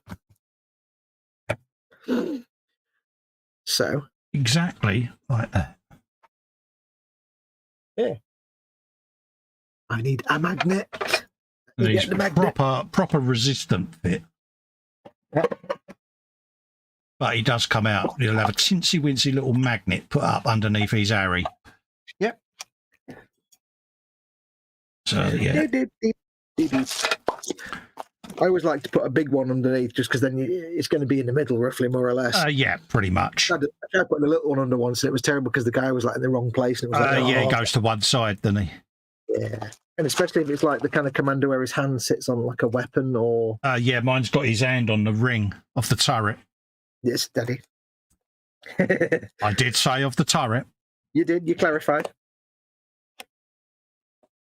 What size are them? I don't really know what size them are. There you go. Al says, January the 18th, 1953, the worst ever storm that rolled over northeast Scotland and wrecked Holland's dikes, causing massive floods and death. Yeah. Oh, blimey. I can't get that. I've got these magnets, and there's like 2 blocks of metal on it. I don't know why, but it's like I can barely get them off. Yeah. Pretty good magnets. They're not yeah, bad they always give you them, don't they? They come in handy as weights, though, them bits of metal. Yeah. I don't know why they give you those bits, but it's kind of cool they do. Yeah. I tend to use them as nose weight in aircraft. Yeah. Unfortunately, my magnets all live in one drawer, so I just have this big block of magnets. I have to just separate them all out. Yeah, I've got all different boxes with different sizes in because, I do like a magnet. I'm going to go for some of these super thin ones because I've got millions of these. I don't need a dirty, great big heavy magnet. It just needs to have a good pull. Steady. Steady. Behave. And be big enough that it can fill up most of the turret hole so that the bloke will kind of sit roughly in the middle. Yeah. More or less. That's the key. Unless I completely mess it up. Just like what you've done there, Col. Because great minds think alike. So exactly. I don't know how we did that. No, it's totally out of character, mate, isn't it? Oh, my bag's inside out. Oh. Handy hint. Little Ziploc bags don't work when they're inside out. Oh, you spoon, what you like? I'd have to get the thing out, so everything's difficult. Maths is hard. I like shopping. I like peas. I like peas. Do you know why I like peas? Because they're made of peas. Yeah. And I like peas. I don't know why I put them in a bag. It's pointless, really. But right. Who knows? Who knows? Right now, probably put them to one side in case I need them. I probably won't. Right, so what I shall do is make a little mark where the centre is, roughly. Sort of about there. I'll make the tiniest little pinhole. You're a pinhole. Or made of pinholes. I'll make the tiniest little pinhole just so I can locate it. So what I'll need for that is a pin. Oh, there's one. How handy. How handy. This is where I stab myself in the finger. Of course I do. Yeah, and then I will then pursue a mockage massively. Yes. Fortunately, I can't get the pin to go in. Get the pin. I need a pin vise. Because that wouldn't be us if we didn't mock each other. No. I guess calling the big tools. Big tools. When I say big, I don't mean big. I mean, sure. Yeah, quit whilst you're behind here. Yeah, don't try holding a pin. Just put it in the pin vise because it's a pin vise. Oh, slipping. Challenging. Oh. Pin does not want to adhere to the surface at all. It just wants to. Right, Is it not behaving? No, it's kind of. As soon as I touch the plastic, it slides. Right, let's make a tiny little divot with the knife blade. There we go.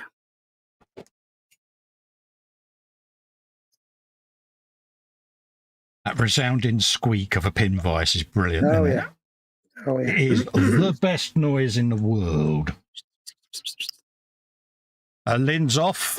She's got to go bye-bye. Great show, she says. Baneblades are looking great. Take care. I'll catch a rerun. Bye-bye for now. Take care, Lynn. Always lovely to see you in, darling. And we hope you find your tools soon. Gentlemen, find your tools soon. Right, so that's a little tiny pinhole. Doesn't matter, you can see the pinhole because when the dude's in there, he'll cover it up. Exactly. And when he's not in there, it'll be painted black anyway, so you won't see it. And you won't see it without the dude in there. So shut up, basically, is what I'm saying. Retro is like me. He's sitting there going, Stabby. He knows. He knows. No, Stabity. Stabity denied. I'm afraid. Und now we have the super glue. Ja, das ist richtig. Your reputation precedes you, dear. Yes. Yeah. Of it is all true. the Stabbities. There is a reputation. It is well earned. I want to be careful now because that's not fully glued in yet. Now the plastic card isn't completely flush with the top of the plastic thing here, but again, it doesn't matter because it's going to be black, so you won't really see it. You won't see it from that angle anyway. Right, let's get these sticky bits off. I hate the sort of the sticky plastic film you get on either end of a magnet. It's like so frustrating to get it off. Yeah. What are you doing, Cole? What are you doing? I am building my sponsons, mate. Sponsons. Definitely building my sponsons. Is it happy, quiet work? Yeah, it's desperately trying not to twitch work. Because, there'll be the remains of a sponson otherwise. And Yeah. Right, so let's get some CA glue on there. So apologies if I went quiet, but... No, we know you're doing thinking. So, sponson is assembled. Turret next. More or less in the middle. That's good enough for me. That works, doesn't it? Yeah. I shall do a bit of CA glue on there. A little bit of kicker. Just to kick it. Yeah. Yeah, I do like a kicker. I've got one of the little spray bottles of kicker, but what I tend to do is just get the thing out and touch the end of the tube to it. I've got a dozen cans of activator. Yeah. Well, the thing is spraying it. You waste a load and you spray everything in the world. So I just get the tip of the tube and touch it. Yeah, but I found that was 4 times the price, and I got 12 cans for the price of that one bottle. So. I got myself a big 1 litre bottle of the kicker. So but if you put a straw on your spray can, you actually end up with a nice little precise thing, Accurate spray, So that's why I bought that, because I've got all the straws that go with it. Look at my straws. Look at my straws. Ooh, all straws in the world. Yeah. Right, so you can get your activator right up into where you want it to be then. Yeah. Sometimes I use a little tiny brush. Yeah. Kenneth many years ago sent me a little tiny brushes, so I use them as well sometimes. Yeah, but you can decant the activator. You've only got to spray it into an old Tamiya bottle. Trusting me with doing things like that. So, you can decant it and have it as a brush on. So, you know. All right. See, I'm not that dumb. I do I probably blow myself up things. trying to decant from a spray bottle. You know what I'm like. Oh, God, yeah. Best that I don't try that. Right, what I need now is some sprue. Sprue. I'm a sprue. How do you do? Right, let's find a bit of sprue. And then just work my way around that turret, doing the same all the way you get around. a piece of sprue and all the sprues are locked together and you're like, oh, for crying out. Go. I am a sprue. How do you do? Right, that's to get all these tools off my workbench, because it's a workbench, not a tool bench. Some of them ain't Lynn's tools, are they? Sort of Could be. Could be. Right, let's just... I don't need scissors and a pencil on the bench right there, do I? No. Shut up. There you go. Right. I'll just use a bit of white cap just to fill in any voids. Some voids. Like so. Just random sprue parts. Random parts. They were. And then with a bit of extra fin. I like a nice random part. There you go. I had heard, mate. I just thought it was a rumour. There's no such thing as rumours when I'm concerned. It's all true. Sadly. There you go. Right, so I need to make a little nest to lock this little devil in there. It couldn't be simpler. I'm just going to make a load of little bits of sprue and wedge them all in and glue them in place, so that if the CA glue that holds magnet in place ever fails for whatever reason, it'll still be locked in place. It might rattle around a little bit, but it won't just fall into the body of the tank and never be seen again. Because once the floor goes on this turret, it'll never be able to get to it again. So yeah, exactly. There's madness to my method. I mean, madness to my madness. That's There's it. There's something. There's something somewhere. Something dark side. And here you can just get really generous. Yeah, I was going to say, you might want to put a bit more glue on that, mate. I'm really overloading the brush. Don't worry. I've got loads more plastic to go on.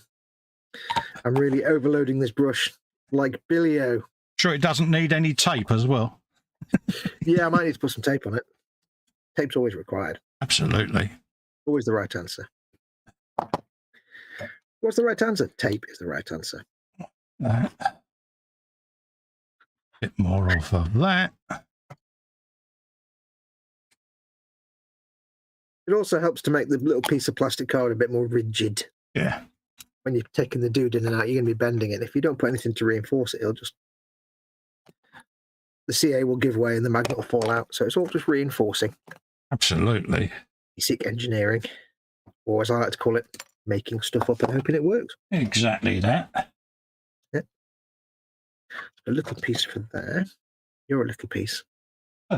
You're made of little pieces. And if you want to be really over secure, you can put a big dot of CA glue or epoxy glue over it to make everything glued together, but that might be going a bit too far. Or it might not. Right.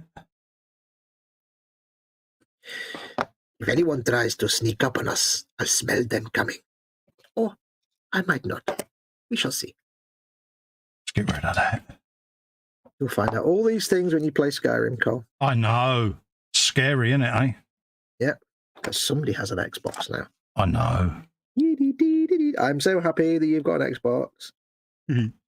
It is the best thing in the world that you've got one of them. You've never seen me so giddy, have you? I know. Your little heels have been clicking together like a schoolgirl. I wasn't even this giddy when I got my own Xbox. It's when I sent him the picture. Guess what I've got? It was like, I'm just going to set my webcam up and make a brew. Yeah. Maximum squee. Right, so what I might do is put some CA. I might actually fill up with a bit of CA glue. In fact, now I'll quickly put a bit of little tiny bit of plastic plastic sprue in there. Just to a bit of that on there. So I jumble in some sprue with the magnet. Atol says it's that time again. Beth has turned up with her leash in her mouth, meaning it's Walkie's time. I'm out of here. See you later, maybe. No worries, mate. You take care, Atol. Thanks for coming in and keeping us company, mate. Bye. Oops. Bye. Nest. I've made a nest. You've made a nest, have you? It's a very nice nest. You're made of nests. All my nests are awesome because they're made of nests. I like the word nest. It's a good word. Yeah. It sounds warm and squishy like a nice warm and duvet. cosy, isn't it? Yeah, it just sounds cozy and like you want to stay there all day and not actually get out of bed. Thank you very much.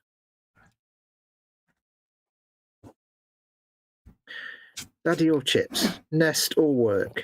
Retro says my spritz bottle of kicker stopped misting and it works like a squirty gun. Now it's totally useless. Yeah. Yeah, it's got bunged up on it. Yeah, that's why I go for the cans now, because Yeah. And you need canes. This works for me. Well, I'm going to have to spray this one because I've got to put a thing on it. So I'm going to have to do this pretty gently. Everyone's saying goodbye to Atoll. Nice one. Goodbye to Ethel.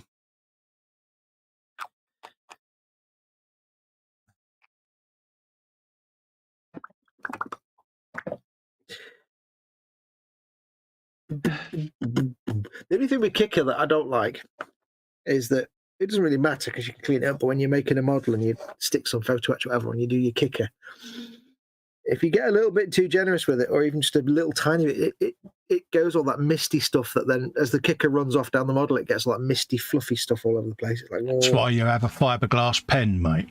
Yes. Just scrape it all off, mate. I need to get one of them. Yeah. I needs to get me one of these things. It gets rid of all of that, mate. As does a little thin bit of acetone. Yep. Touch of extra thin, maybe. But then extra thin, of course, damages your plastic. So absolutely. So ideal. But fiberglass pen's the way to go because it's a lot more friendly. I shall have to get me one of them. I mean, if you're careful and not a complete spoon and slopping it everywhere, you don't get that. But sometimes I'll find I'll be really careful with the glue, with the CA and the even if I'm not spraying it, I'm just dropping it on or with a little tiny brush or what have you.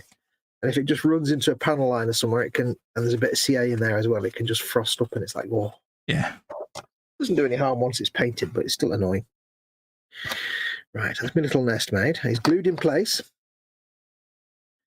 Doesn't matter which way up the magnet is at this point because that's not the magnet that's important. It's the other magnet we have to think about. Oh, yes. That's the one that needs the care and attention. Thank you very much. Care and attention. It really is a universal tune, that, isn't it? It is. It is, mate. You can apply it to anything. Yeah.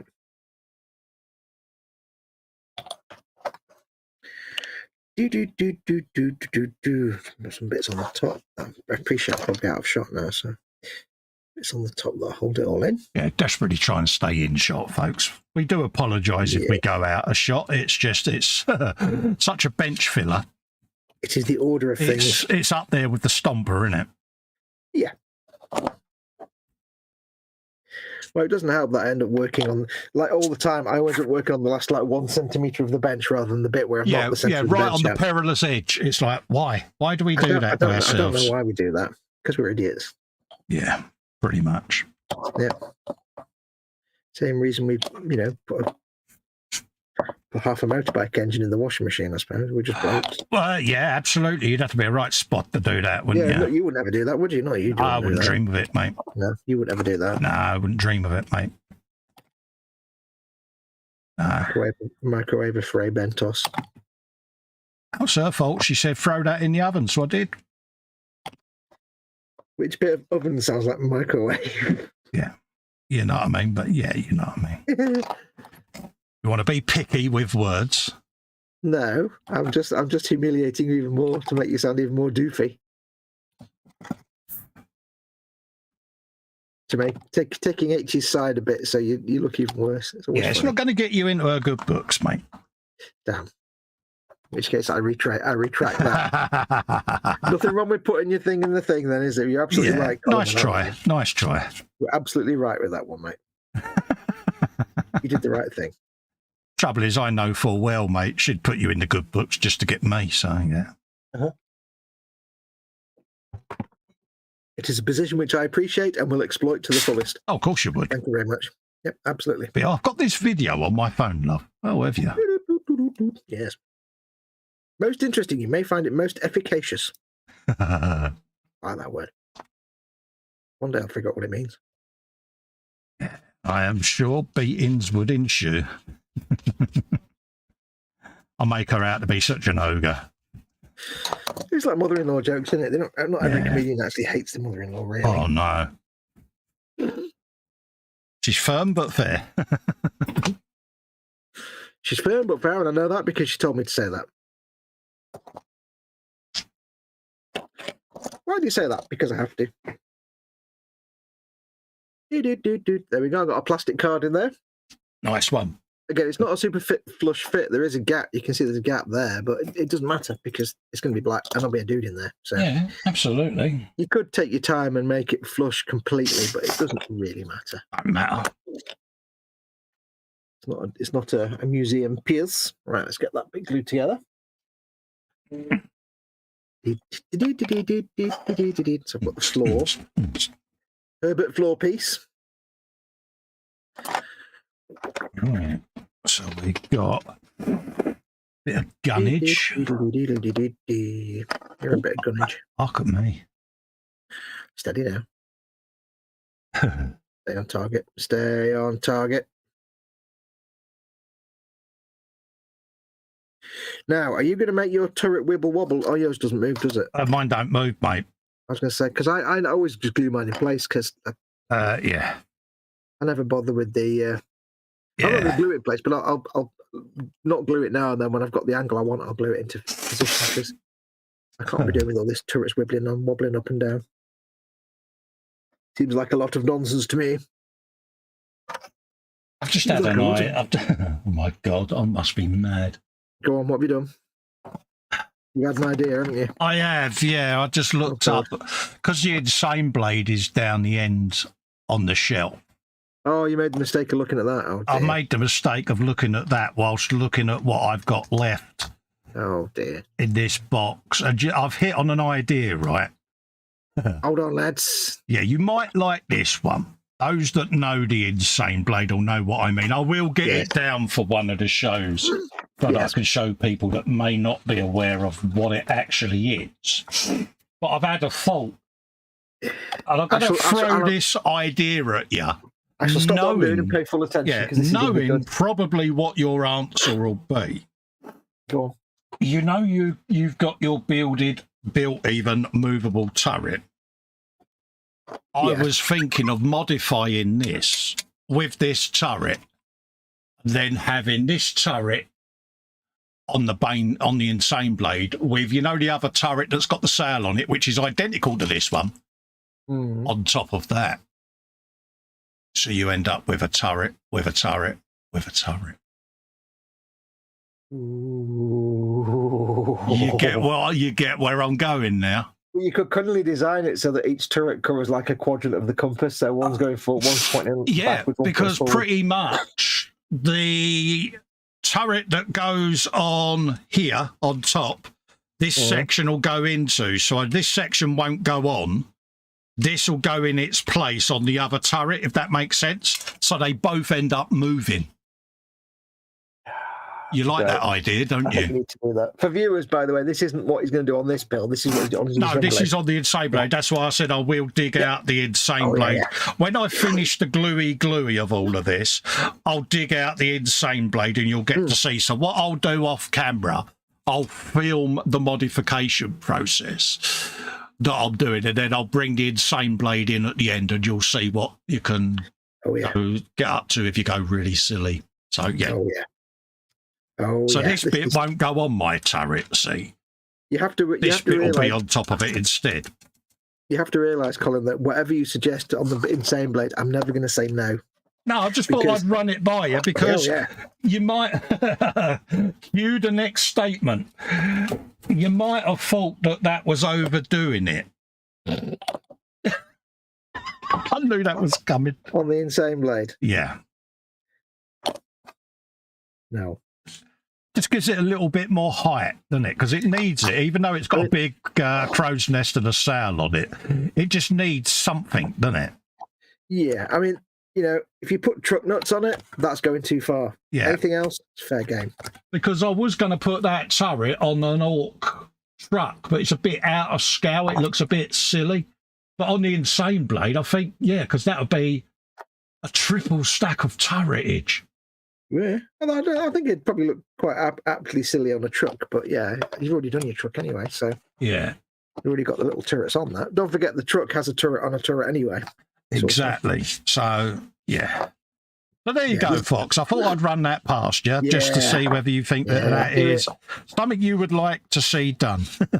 There's never a don't time know. when you will say, "Shall I do this with the insane blade?" And anybody, and I'll go, I don't know about that. Yeah, No, you it's might not have gone gonna a bit mad there, Cole. Yeah. Yeah, it's not going to happen. Yeah. Right, so you can see I have started to attach the sides of the turret to the top of the turret. Again, the instructions say you start with the base, but this is why I don't, because if you start with the base, what I've got now is nice lack of gap around the edge here where it meets the top. You want me to full screen you, mate? No, it's fine. Don't matter. Sure. Kevin's in, by the way. Hello, Kevin. Hey, Sorry, Kevin. mate. You can do it the way they say, but you will end up then when you put if you do it the other way, you have to put the top on at the end. You may get a gap. Yeah. It's not quite, because it's all been formed to the base. But if you do it the other way around, if there is a gap on the base, it's a lot easier to fill because it's just flat and there's no rivet. Yeah, but if you have a gap on the base, you do get to say, mind the gap. Mind the gap. Mind the gap. Doesn't really work there. Good morning, Kevin. Anyway, mate, lovely to see you in, mate. Hope you're feeling a bit better today, buddy. Hello, buddy. Right, so I'll glue this last piece on. I've not glued the turret in place. I like the idea of a turret on a turret on a turret. How many turrets have you actually got now? Once you finish this eModels one, you'll have all the bits left over. You'll have an extra single turret. On my baneblade, at the moment there's 8 turrets on it at the moment. With that one going on, it'll be 9. Excellent. Plus all the dudes. And bear in mind that insane blade's got the Gatling gun on it as well at the front. It's pretty much everything that's in a baneblade box is on the one baneblade, but it's now getting extra baneblade parts from another baneblade on it. See, this... Never say your work is finished, folks. And that's the whole idea of the insane blade, is the insanity of it. Basically, if ever there was somebody who could make like a baneblade is the most dumbass thing ever. Yes. In terms of real world tanks, it's the most dumbass tank ever. Only you could take it that one step further. Yeah, I mean... Only you have that ability to say, you know what, that's not dumb enough. Do you think I got carried away with it? Considering that was my first big Warhammer build. I think you've been most restrained. Oh dear, I'll need to do more then, don't I? Yeah. Right, so I've glued on the side panels. They're all in. The turret's still got some wiggle to it, but I don't want to move it too much because these are still gluing.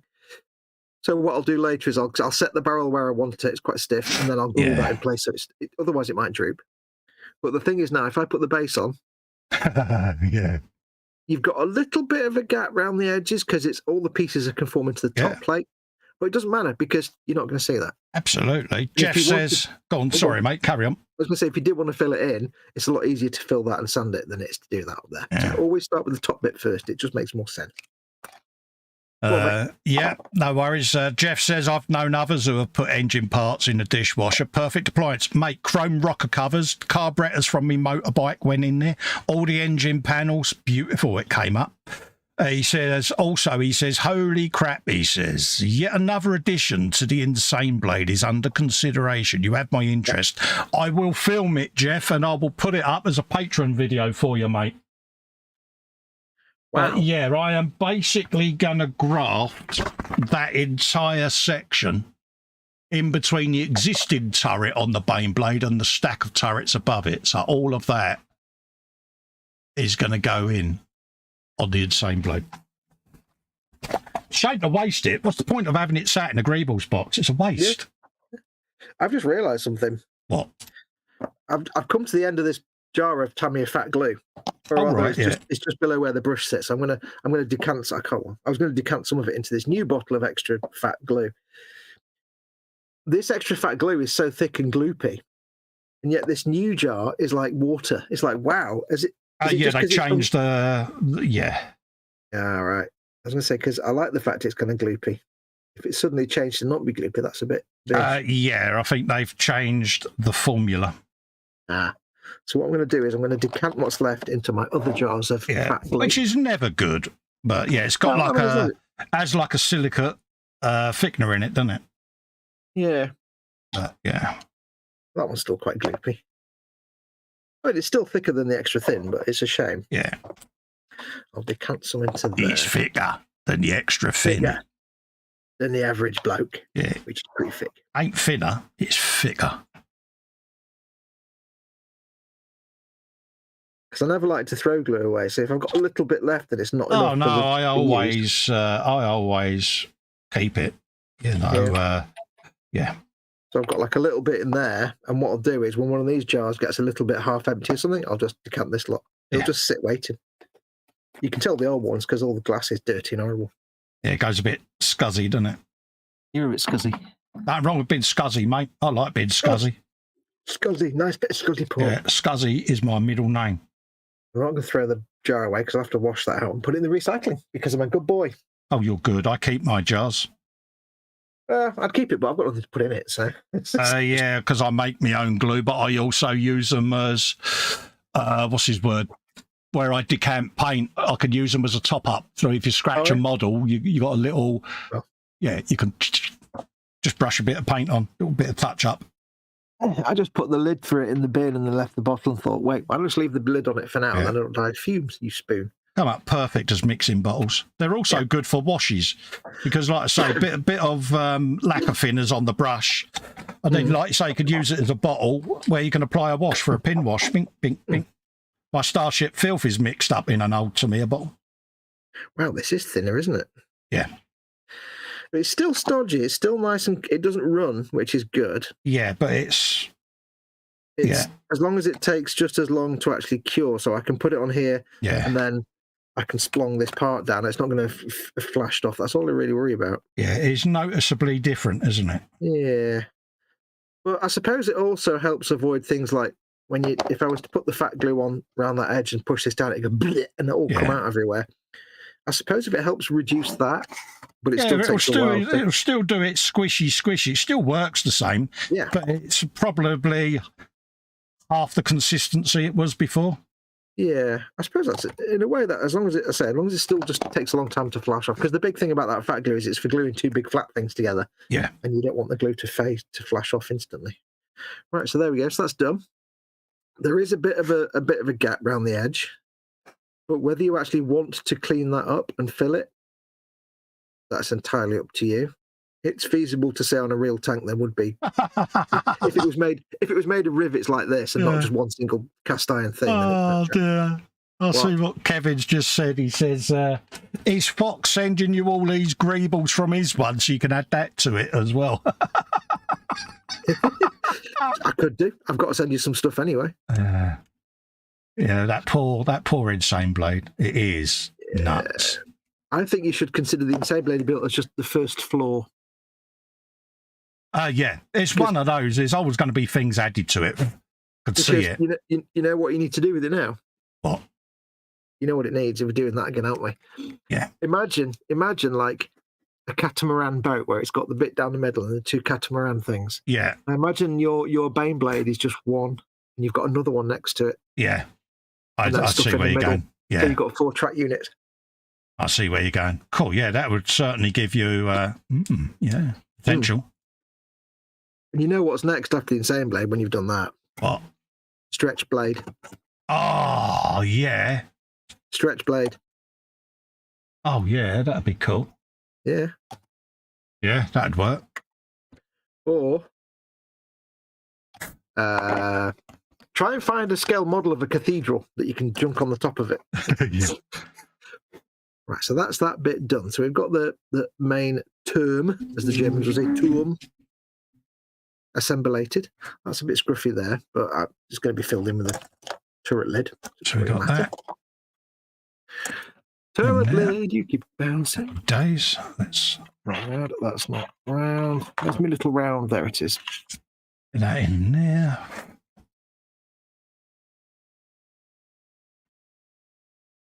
Do you like that? Yeah, I thought Dave was in. I know. So we got that on. That will sit like there, do you see? Right, we got that. So let's... So you start to get a feel for what the actual Baneblade design looks like. It's like a Panzer IV, but with that whole extra load of body. It's like it beefed up on body day. Yeah.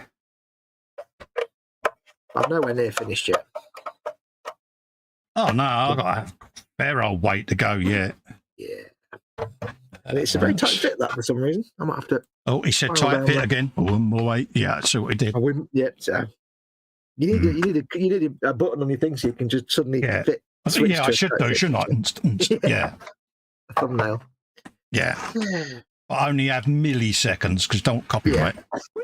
Oh, you got a copyright photograph. No, I don't mean the music. I just mean a picture. Oh, right, yeah. Right, so that's the upper bit built. We need to build the big tube. You're a big tube. What time are we going to, Spud? What's the now? Oh, what do you reckon? About 1:30? Yeah. Yeah, that all right? Works for me. No worries. Yeah, we'll stay until 1:30 then. I'll tell you what I shall do in that case. Because I'm feeling all right, so... Because you what? I'm feeling all right, so... Yeah. I have to just get the Mama Wolf up at some point. Yeah, I think these new meds are doing, or beginning to do the trick, so... Yeah. I shall make the commander that goes in the turret, and then if we've got time, I can magnificate him. So we've got all of that. Magnification is all you need if you want to be a man in a turret. Okay, so we've got those. I'm not going to do the aerials just yet. That's sponsons, exhaust pipes. Now, do I glue them on yet or wait until I've primed and painted the Aris? Probably wait until I've primed and painted the Aris. Sponsons, yeah. Sponsons, we love you. Sponsons, we do. Yeah, I'm not building that variant, so I don't need that. I'm gonna have spare guns. Just realised, yeah, because all of those, yeah, they're all spare. Happy days. I don't need to say anything. My big Gatling gun that comes with the baneblade, that's going to go on the Orc truck. Oh, yeah. With some of the guns, you know, the old digga guns that go on the Aris. Just remembered, I've got an Orc truck in my stash. Yeah. Yeah, well, I've got another Orc truck to build, haven't I? Because Si sent me one. So, yeah. Which reminds me, Si still hasn't sent me my Orc kill rig yet. So... I must needle him mercilessly. He will. He's probably busy, mate. I think he's away at the minute. Yeah, he's up in Scotland, mate. Scotland land. Right. The handle? Okay, they'll be magnetised. Will they be magnetised, the aerials? Yes, they will.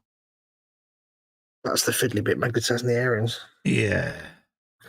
Now, I take it they'll know to put all these bits on. Well, I should just do a little note to them, say, like, you know, lift the top up. They just magnetise on the sides, and I'll email James a video. There you go, James. This is what you need to do. Otherwise, it'll just be like, whatever you send them, they'll just put on the shelf, and that's it. It'll be like all the bits inside. People are like, oh, no, wait. Oh. Well, I did that with my first build I did for them. I lit it all up and said, right, you need to just do that up under there and switch it on. It's like, yeah, they're not going to do that each day. No, they're not ever going to turn it on again. It's like the lighting in my Eagle. When I delivered it, I didn't even have batteries in there because there's no point. They're never going to turn it on. This is it. This is why I stopped lighting kits in the end, because I used to do a lot of lighting, as you know. And it's like, you know, I lit up the London bus and I've switched it on probably 3 times in the years that I built it. It's like... Lit up the London bus. It was nice to do. It was a nice project and all of that lot, don't get me wrong. Yeah. But it's not really worth it because you're never going to turn it on unless it's mains. Unless you connect it to the mains, there's no point. Well, I have a battery pack that I just walk around and plug into the back of the models and flick it on, you know, because that's how I do it. That's what I mean. I mean, if it's a model that's got like a mains connector, you could plug it in and leave it on all the time. That's great. Yeah. But if it's battery powered, you're going to let it run out, and then the batteries go. You'll be like, yeah, I'll do it tomorrow. And then that's why I have the battery pack that plugs in because, you don't have to put batteries in every model then. Yeah. I just have a jack plug that I wire into it that is discreetly hidden and just plug into that. But it's the kind of thing that you turn all the lights on for the photographs, and then once you've done that, you never turn them on again. Yeah, that's it. It's done and dusted, isn't it, and forgotten. Well, it also doesn't help that like you're very much like me, and that once you've finished a build, it's done, it's gone, it's in the cabinet, and you never look at it again. Oh yeah, it's done and forgotten, mate. Yep. You never bother with it then. As soon as I've finished the build, I've got no more interest in it. It's done, gone, bye. Edward Leonard's in. Squishy alert. Squishy alert. Boop, boop, boop. Doing the Lambeth one. Hello, Edward. Welcome in, mate. Hello, Edward. Hope you're keeping well, buddy.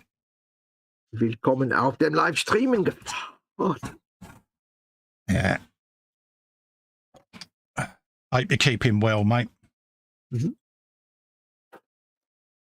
He says, good morning, everyone. I hope everyone is doing okay. And in case you're not aware, any of you noobs that have come in the chat, as of next week, this show is moving to 9 p.m. UK time so that it ties in with the Monday eModel stream times. 9 p.m. space time. Now that real life is beginning to sort itself out, we've decided to move this show back on the calendar to a more convenient time now. So, yeah. Mm-hmm. Which is what we originally planned, but now we can actually implement it. Yeah. So, yeah. Which should help everyone. It's, just ties in with the Monday show's time. You know, we can say, don't forget, Wednesday eModels, usual time, 9 p.m. Bang, done. Yep. And it also saves me having to stay up overnight from the night before. Yeah. I mean, there might be the occasional bit of wiggle where we say at the last minute, oh, we're going to start half an hour late. But yeah, that's it. But, yeah, I mean, if you're sorting stuff out, I could just start the stream and you can come and join as and when. So, you know, there's ways and means, but that's what we're looking at doing because it's what we originally wanted to do with it when we first set this up. So, yeah, it just makes it more convenient. And, it's easy for the folks the other side of the pond as well. Mm-hmm. So, yeah.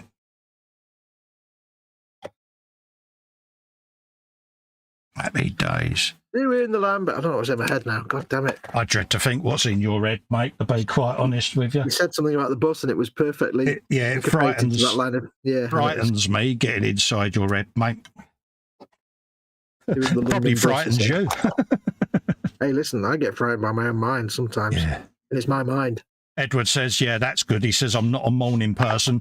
Yeah, I mean, 9 p.m. UK time, folks across the pond. You know, what time of day is that for you then? What are you, 7, 8 hours behind? Tennessee is 6 hours behind. Yeah, so yeah, it is more practical then, yeah. Yeah, I mean, I think across the whole of the US, it's anything from 6 hours behind. Yeah, because they've got a couple of time zones, haven't they, out there? All time zones, the native time zones. You know the Americans, they can't just have one time zone.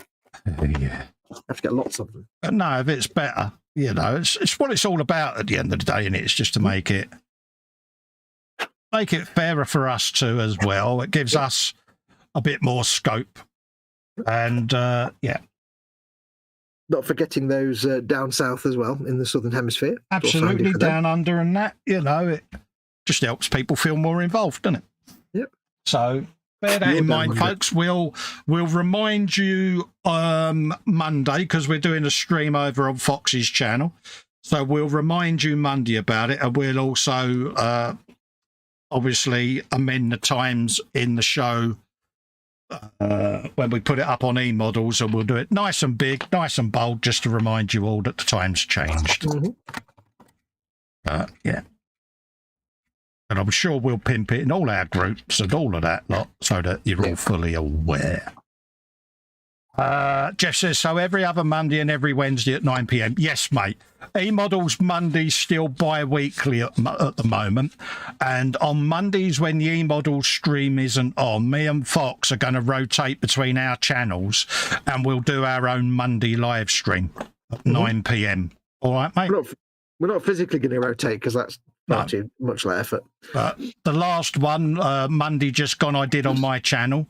So next week it'll be on Fox's. Then the following week you'll have an eModels. Then the week after that it'll be back on my channel. And again, we'll pimp all of them on the groups. But on a Monday night when there isn't an eModels stream, ring the bell on our channel so you get notified because we'll be putting something up on either of our channels, folks.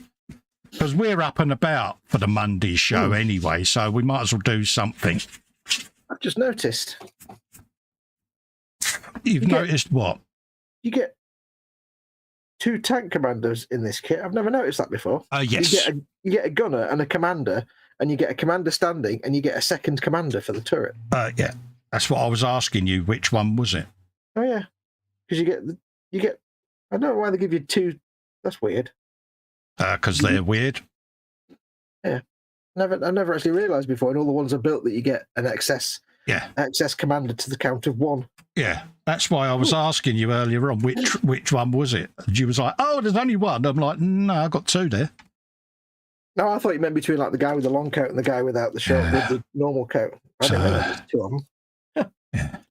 Well, they're both the same. Kevin Stevens says, looking forward to that, mate. Yeah, it just gives us hope, doesn't it? You know, and it's like last night or Monday night, you know, I was navigating downstairs when it was going on about the show not going ahead. So I had already navigated down and I'm like, I'm here.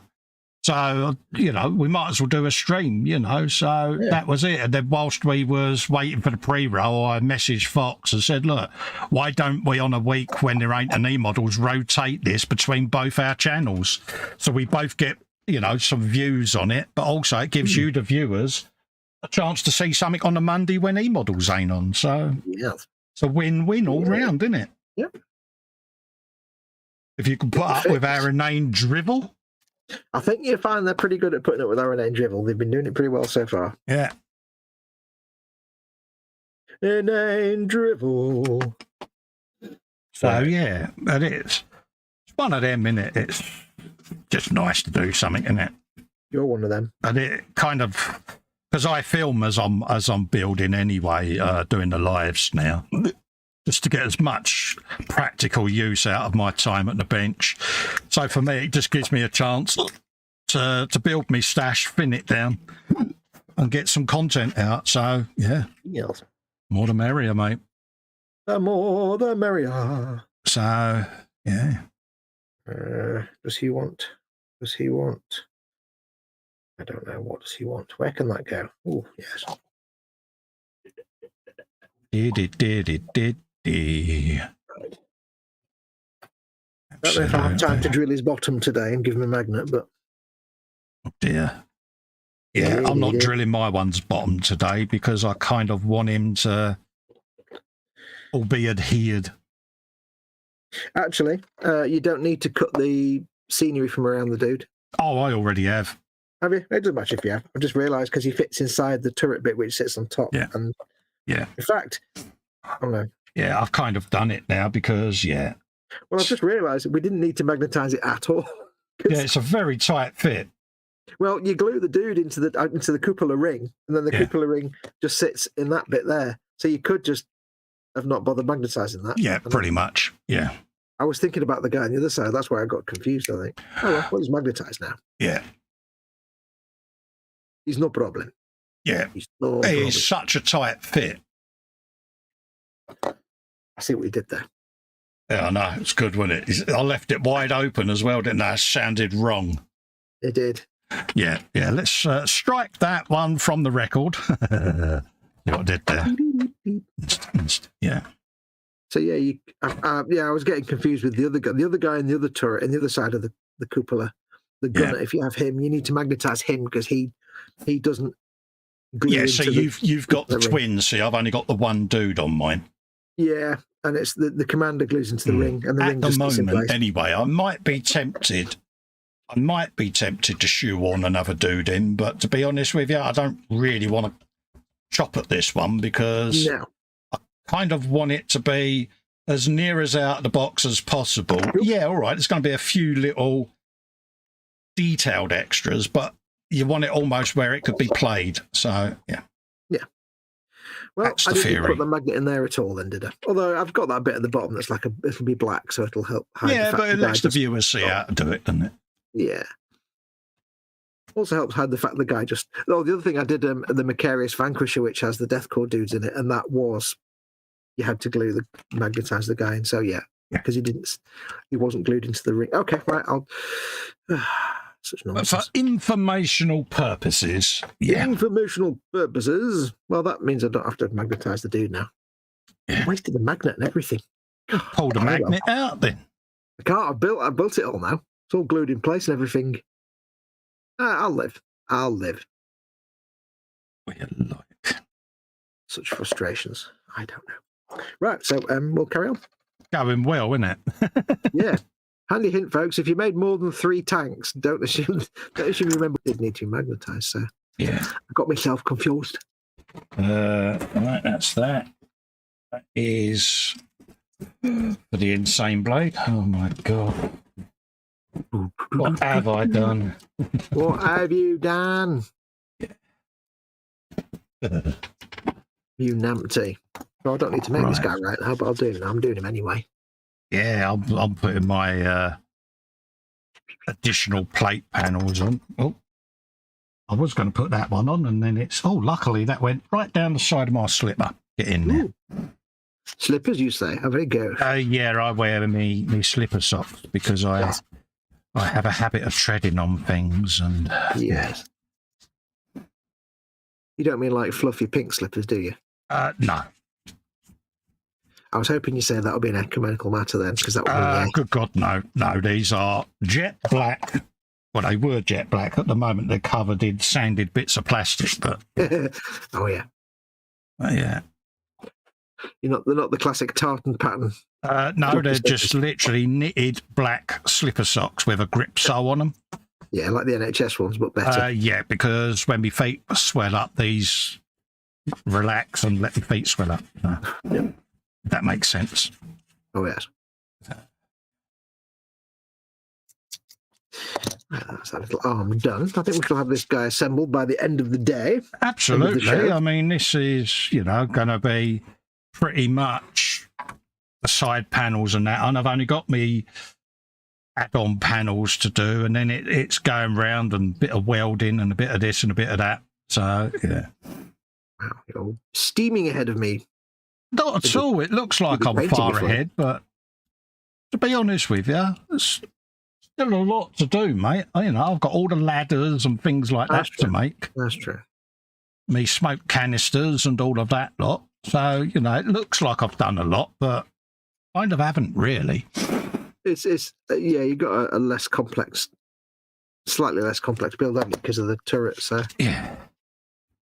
Yeah, but it's still the same thing. You're still putting a bit on and adding all the bits at the front and back and all of that lot. But yeah, it's still a big boomstick and things like that. Cutting. Yay, stab it, E. See, gonna happen. Oh, look, blued. Oh, and of dear. course it's on the end of my thumb, which is somewhere you can never put a plaster on. Yeah, princess mode enabled. Yeah. Being me, of course, I have a load of plasters on standby. Yeah. Unfortunately, they're all round, which is not... Absolutely. But yeah, you've seen it here, folks. Fox done the stab at E. Fox done the stab at E. Great. Round plaster. Yeah. At least it wasn't the point, it was the flat of the blade, so... Yeah. But I didn't do a swear. No. Mightily impressed. Yeah. I went, ow. Yeah. He'll be straight downstairs and into his mum. Mum, can you kiss it better? Yeah. Still asleep. Lazy cowbag. She'll be going, come on, my little soldier. Yeah. Look at that. You can't even put a plaster on. I've only got little round plasters up here, and it's just rubbish. You've not got a first aid kit in your room?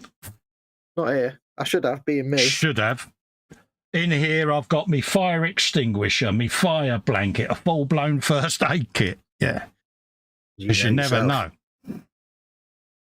Might have to go and see if I've got a better plaster downstairs. Have I got any up here? When you think of it, folks, and this is a serious thing.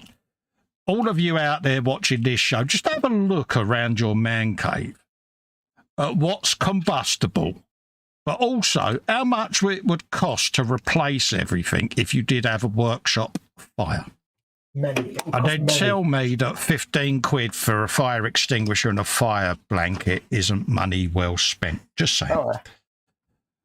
Because, I've got 3D printers out here, my entire stash, all my models on display, PC units, servers. And suddenly you look at it and go, yeah. I had this discussion in the Zoom hangout one night, and quite a few folk in there. Yeah, I'm going to go and get a fire extinguisher, and yeah. Yep. So I don't think where his arm went. Yeah, oh, there it is. It is surprising. Everybody's happy that I did stab a T. I've got the worst plaster in the world, but it's doing its job for now, so I'll sort it out later. Yeah. I don't know what I was actually doing. We'll come off here and he'll go, it hurts. It's a little bit sore. It's not the end of the world. Hurts when I do this. Don't do it then. I wouldn't mind, but it is the thumb on which I've also got a bit of a hangnail. Candygram goes, good point, Fester. I'll get an extinguisher and a blanket on order. Yes, Jeff, it's one of those. I mean, my fire blanket is literally right next to me on hook. And then my extinguisher is just above my left shoulder. So that if anything did go wrong. And I've only had to use an extinguisher in here once. Really? Yeah. Wow. What did you press? No, it was a 3D printer fire, mate. All right. And and there's my extinguisher Mark II, that one. I had a temperature sensor go on the 3D printer, and where it got hotter and hotter, and plastic just melted as the print job was going on. I run Clipper because I got an upgraded motherboard that I fitted, and I was checking on my phone upstairs, and I thought, oh, that don't look good. And the time I got downstairs, it had actually ignited. Oh dear Lord. So bear that in mind, folks. I take it normally it should shut the thing down if it gets too hot. But the thermistor had gone, see, so Never assume. Never assume. Assumption is the mother of all. Yeah. If you assume, you just make an ass of you and me. Yeah. So, yeah. And, 3D print fires is a thing, but I've since made a couple of modifications to the printer, and, So now, even if there was a problem, it'll just, I was thinking of getting some kind of onboard fire extinguisher for it, and wiring it all in, and but it's one of them, innit,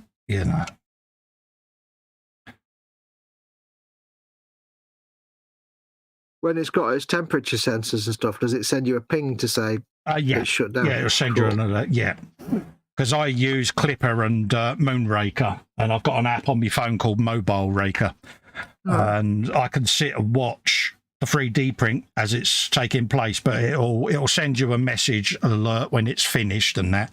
But I had a vibration alert. Clippers encountered an error, and I started getting G-code flags and things like that, and I was like, oh, something ain't right. I'll just go down and have a quick look. And then it was thermosystem overload detected, and it was, Yeah. Let's just go sort that. Yeah, let's just go and have an amp. And it wasn't, big flames. It was just melty, oozy, plastic. But it was, Which, even if it didn't catch fire, it's a whole lot of toxic fumes. It was pretty much, to the point where, because you have like a sock on it as well, it was just beginning to ignite the sock. You could see the black rubber melting, and it's like, it's... So... Remember, kids, 3D printing's for Christmas, not just for light. But no, that's not right. That's them on. Right, we have got... Where did it go? I feel like you could make a PSA film about that. Do you know anybody with really bad 1970s hair? Yes. You can do like a 1970s public awareness film. Yeah, I mean, it happens, you hear it a lot, they're, 3D printers at the end of the day, they can catch, but it's just one of them, isn't it? I suppose you get the same kind of thing risk with CNC machines that do laser cutting wood and stuff. Absolutely. I mean, it's the first time there's been that kind of issue, and it's just a faulty part at the end of the day. It's the first one I've had that had an issue, but any part can go at any point. Yeah, but anywho. So they can all go in the bag of bagness at the end. But at the end of the day, H would simply say, you have a fire extinguisher because it's you. Yes. She'd be like, it's not that nonsense that it's because it's you and you know what you like. Yeah. It's one of those. It's when you look at what you've got in your man caves and what it would cost you to replace it. Yep. Suddenly you sit there and you go, oh, yeah. Yeah. Well, that's the funny thing. It opens your eyes, doesn't it? It's like all of us with our man caves. How many of us have actually listed to our insurance companies everything that's in there? I started to. Yeah, most people just have generic house insurance. Yeah. So if they all got destroyed, you'd be like, "What was in that room?" Yeah, I started because I wrote a database for the man cave so that I could do a printout for the house insurance. And you sit there and you start adding up airbrushes, compressors, paints, 3D printers, model kits, and suddenly you start looking at the figure that it's calculating, and you're like, I'm paying like 10 grand a month in insurance. Yeah, and it is surprising how it mounts up. But then it's like, do I want to declare all this because it's going to bankrupt me? It's like, yeah, but if you don't declare it. And then I thought, well, what's protecting it? And it's like, well, yeah, let's fire blanket, extinguisher. So to me, it makes sense. Yeah. Retro says he's not had any 3D printers go up in flames. I've had a faulty valve and a propane torch, set a canister on fire, run around with a panic. He had finite time before it explodes. Yeah, liquid propane doesn't burn. He just inverted the canister and it went out. Yeah, absolutely. Yeah, this was literally, a small electrical, but because the rubber boot was catching, it was like, yeah, just in time, mate. It's one of them.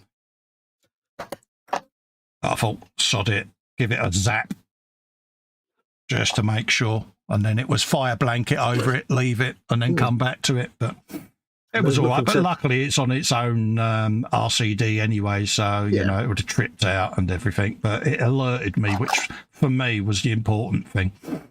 Yeah, well, there's nothing like that in here. It's basically lights, my computer, and my Xbox, my telly, and that's it. Yeah. But that's still a lot of potential for things to go wrong. It's not like it's got something that generates a lot of heat and burning and flames and fire. Flames, pendejo, flames. Yeah. Got carried away there. I mean, this room's got its own fuse box and all of that lot away from the main house system anyway, so I can isolate this room quite easily on the main panel next door. But, so it'll trip itself and, you've got to, because when you think, we've got a lot of electrical components out here and equipment, you think just for streaming how much money it would cost you to replace all your broadcasting software, all your Yeti mics and webcams and things like that, Absolutely. So, yeah. Right, I'm going to glue my chap into his little house. It soon mounts up, folks. Yep. You would go like that one. Yeah. Retro says, I keep low amp, quick blow fuses on the hot end, so if there's a thermal runaway, the excess current should kill it before it gets... That's a good shout, mate. You got a link to them at all, Retro? If you could, mate, PM me a link or whatever. Would be nice. Or bung a link in me group. But yeah. So the problem I have with electrical stuff is that all those words you just said, I don't know what any of those mean. Yeah, that's actually a good idea. I hadn't thought of that. See? Sometimes the obvious can escape you. It's always the obvious that you forget, that you don't realise. Yeah. You can sit and plan for the complicated stuff. It's the obvious stuff you think, yeah. There you go. Right, so there you go. So I didn't need to magnetise that at all because that guy lives in his cupola ring. Yeah. I can just take that off. When I send it, I can't grip anything with this plaster on my thumb. It's too shiny. Oh, stop being such a girl. No, it's just like I keep dropping it because it slips out. So yeah, when I send it to the eModels guys, I'll just take that off. I can't grip anything because fammy wummy. Sorry. No, it's not. Sorry, it's not that. It's the plaster's shiny, so it just slips off. Oh, you go. It's not hurting. It's just I can't. It doesn't. There's no friction. Oh dear, I know. Brilliant. Right, let us attach some of the bits to this gentleman. Dun, dun. Gentleman's bits. Wait, what? No. I didn't say that. Yeah. I may have said that. You've been special. Nothing. Where can I put his pistol? I don't think I can give him this pistol because there's nowhere to put it on him that it fits. That doesn't look really stupid.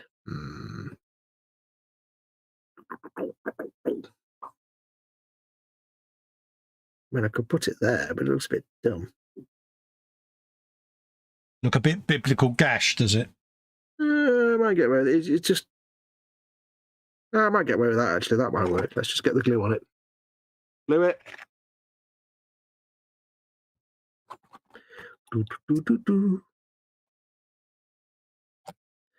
He's got a pistol and a holster, and I'm just thinking where I could put it, but I found where I could put it. And I've put it there. Oh, in that case, Retro, then I should have some kind of cutout because I've got a Big Tree Tech SKR3EZ mode motherboard in my printer. And that's got blade fuses in it. I don't know what any of that means. Yeah. Foreign words mean nothing to me. Yeah. So that should have kicked in then. Perhaps that's why I got the error message then. So perhaps it did kick in. But yeah, I used the Big Tree Tech SKR3EZ motherboard running Clipper. I don't know what any of that means. Yeah, it's electrical talkie talks. Yeah. Yeah, all just electrical black magic and nonsense. Yeah. We're talking a different language, we pretty much are. Yeah, he says I'll toss a couple of photos into the 24-hour Facebook chat. Yeah. Ooh. Cheers, time mate. Time to make this Rupert do his pointing. Yeah.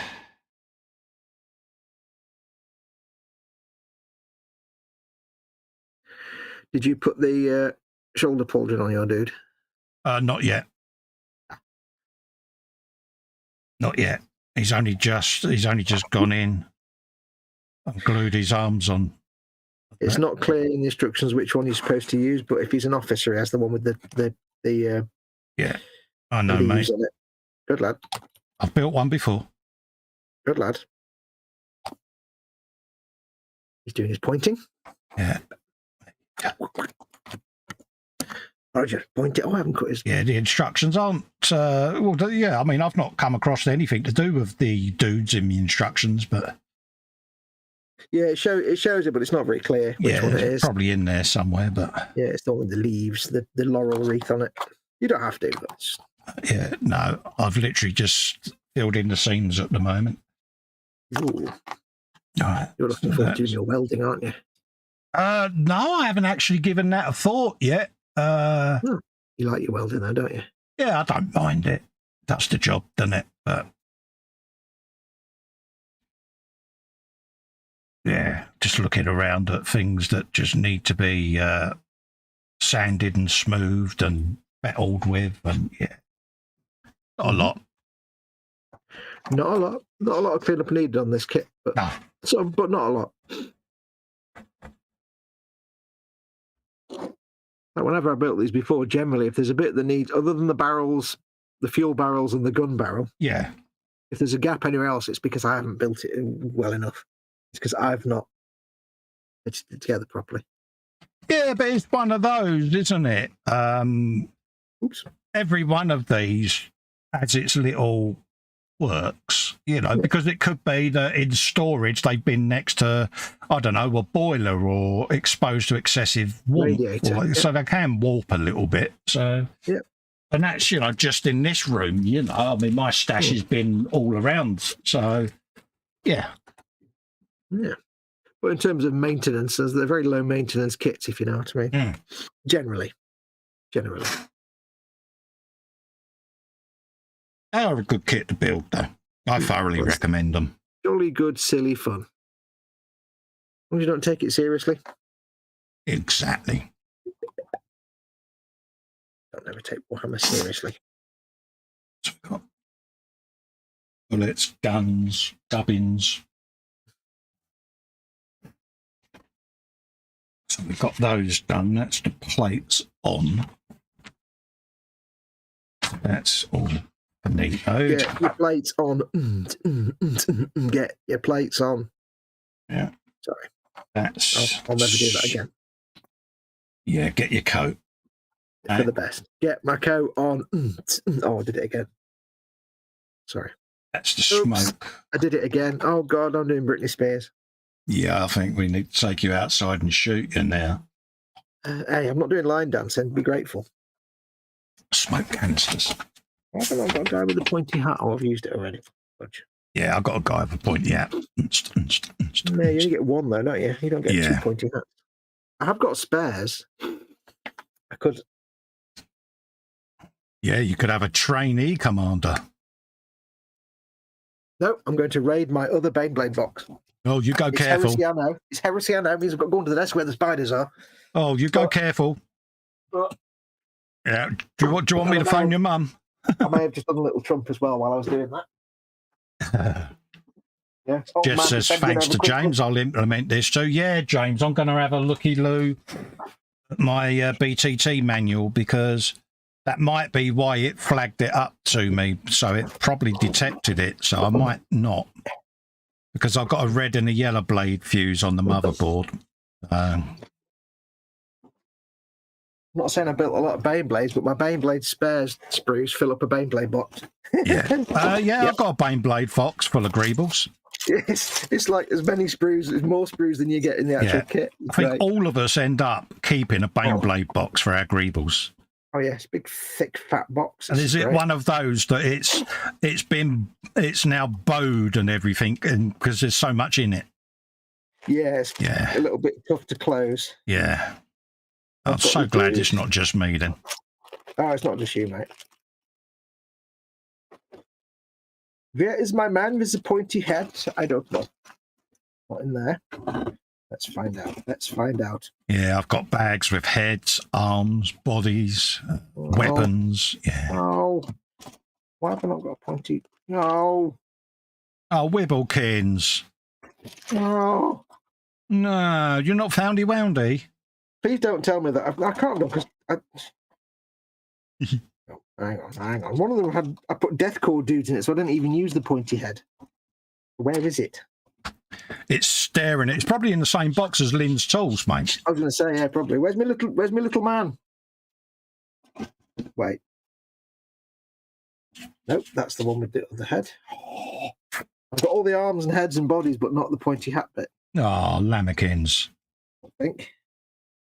But there's one I didn't even use the figures, so I should still have a pointy head. Not in one of your kill team boxes, is it? No, I've kept all the Baneblade stuff in one place. Yeah. But I seem to have. Yeah, I tend to, when I've done a build, if I've got greebles, like, say, Orc Truck, I just have the bag and it's greebles, Orc Truck, and that's it, so I can narrow down my search.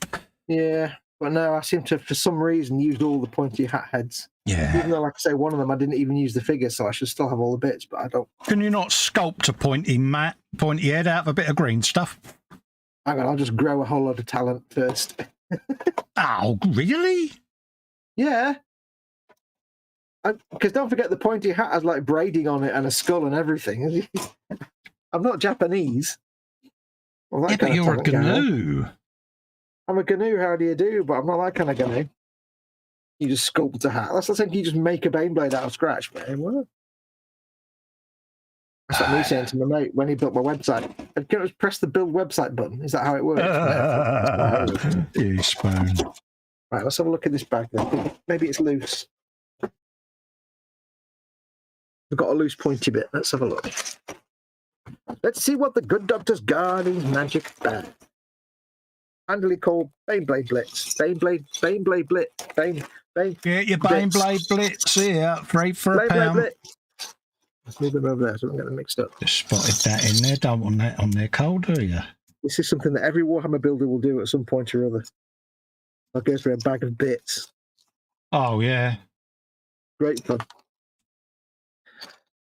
There's an arm with a gun. Oh, I could have used that. Some of the finds you find in the Greebles box. You know, I had this arm with the las pistol. I could have used that instead of the pointy arm, but it's too late now. Oh well. There you go. Right, so no, I do not have the pointy hat head. Flange. Well, frustrum. I don't even know what that word means. Sounds good. Put all these bits back in the bag. Cheers, Retro. Legend. It was worth a try. Yeah. Or do not. It's like, I've even got spares left over, like the bit that the fuel barrel. How have I even got that? You can't build the tank without that. How have I got 2 of them? I don't even know. Because the extra sponson set has them on it. Oh, yeah. I forgot about that. I forgot about the whole extra sponsors. I know that because I have many of those. Many, Mahoney. Because totally someone convinced me to buy all the sponsons, didn't they? Yeah, I said nothing.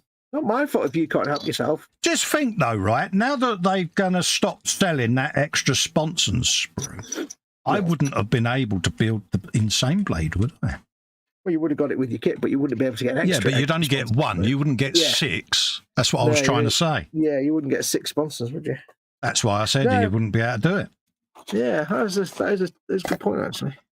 You'd have to buy... Well, hey, you'd have to buy 2 baneblades. Yeah, could have had a catamaran baneblade. See what I did? Catamaran. Super match game. Yeah. So I would have ended up, if I was building that now, with a mildly mad baneblade, not an insane blade. Yeah, you'd have a slightly aggrieved. A slightly perturbed baneblade. Perturbed. Right, I'm going to check my other 40 bits box.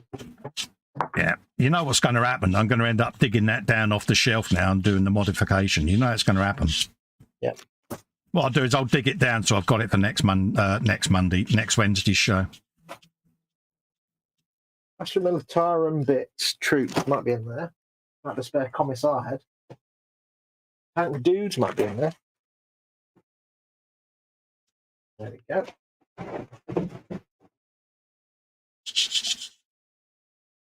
The good thing about Warhammer is that they give you so many extra bits in the box because there's always like variations. Oh yeah. That you'll end up with bags and bags and boxes of spare bits, and also you can go on eBay and buy like a bag of bits. Somebody might sell like Imperial Guard heads or Space Marine butts or something. You never know. Retro says, I guess if I had my model mojo, I should maybe get my Riser pattern Stormblade started. I love plasma weapons. Yeah. Yeah. Your mojo will come back, mate. It happens to us all, buddy. Yep. We've all gone through it where we've lost the mojo, and it's frustrating. It really is, but it'll come back. Just busy yourself doing something else completely unrelated. Like I play video games. I know where this conversation's going. As will Colin soon, also as well. Yeah. What's in this bag? Anything? No. This is all old school Imperial Guard dudes. Proper old school. So he's giving it the beans. Giving it the beans. Beans are being given. No officer heads. Curses to you, I say. For that's the irony. I've got all these bags full of Imperial Guard dudes, and it's the old Imperial Guard, so they're no use to anybody now. These bits, apart from the heads, maybe. They're just like they're not even relevant anymore. But great, brilliant, thanks. Smashing, great, super. Here's what you could all want.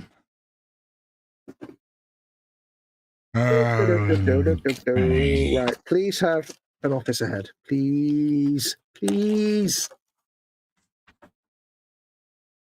Actually, you know you want to. You don't want to give me just tanker head. Yes, fantastic. Got one. You got one. Hoorah! Ooh. I don't even know what that head's from. Ooh, that's handy. I've got an officer head, but it's not the normal tank commander officer. It's like a commissar head. Where does that come from? Ooh, that's a point. Doesn't even look like a normal commissar. Ooh. Cool. That work. Awesome. Right, well, I'll use that head then. It looks like a proper Sergeant Major. Sergeant Major. Yeah, I think it would. Yeah, hey, anyway, you do realise it's 20-3. Yeah, I do, mate. I'm stood up at the moment. Lovely. Well, I'm going to have to go and get Mama Wolf out of the pit at some point. Yeah. So are we gonna knock it on the head? Are we? Or... Yeah, probably for the best. Yeah. Okay, mate. I will endeavour then to play that or hunt that down for the next show. Yes. Yeah, so Retro says it's been almost a year without any mojo. Oh, bless you. He said, time for pretending to do something in exchange for dollars. Maybe the Porsche 930 engine parts will be back from the machine shop today. Yes. Well, we're coming off air now anyway, folks, because, we've been going a couple of hours now. So we'll come off and love and leave you all and let you get on with the rest of your day. Mm-hmm. Don't forget, folks, next week this show will go out at 9 p.m. UK time. 9 p.m. Yeah, 9 p.m. UK time. So make a note in your diaries. We will add it to the info when the stream goes up, and we'll make a note of it in all our groups so that you're all aware. Yep. Big thanks to each and every one of you that have come in and kept us both company. It means a hell of a lot. Oh, yeah. Thanks to eModels for letting us two idiots do this for them. Don't forget, if you want to grab this kit, head over to eModels.co.uk.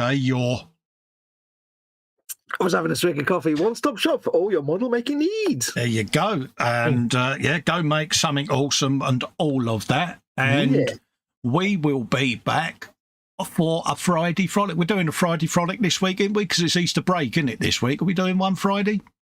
Yeah. Yeah, you all right for one? Yeah. Easter break just means we don't do a Monday show. All right, mate. No worries. I didn't know if you had made plans or anything, but... No, I don't make plans anymore. No, you know what I mean. All right then, folks. We'll see you for a frolic on Friday then, the usual frolic time. So massive thanks to you all, and we'll see you for the next one. Bye for now.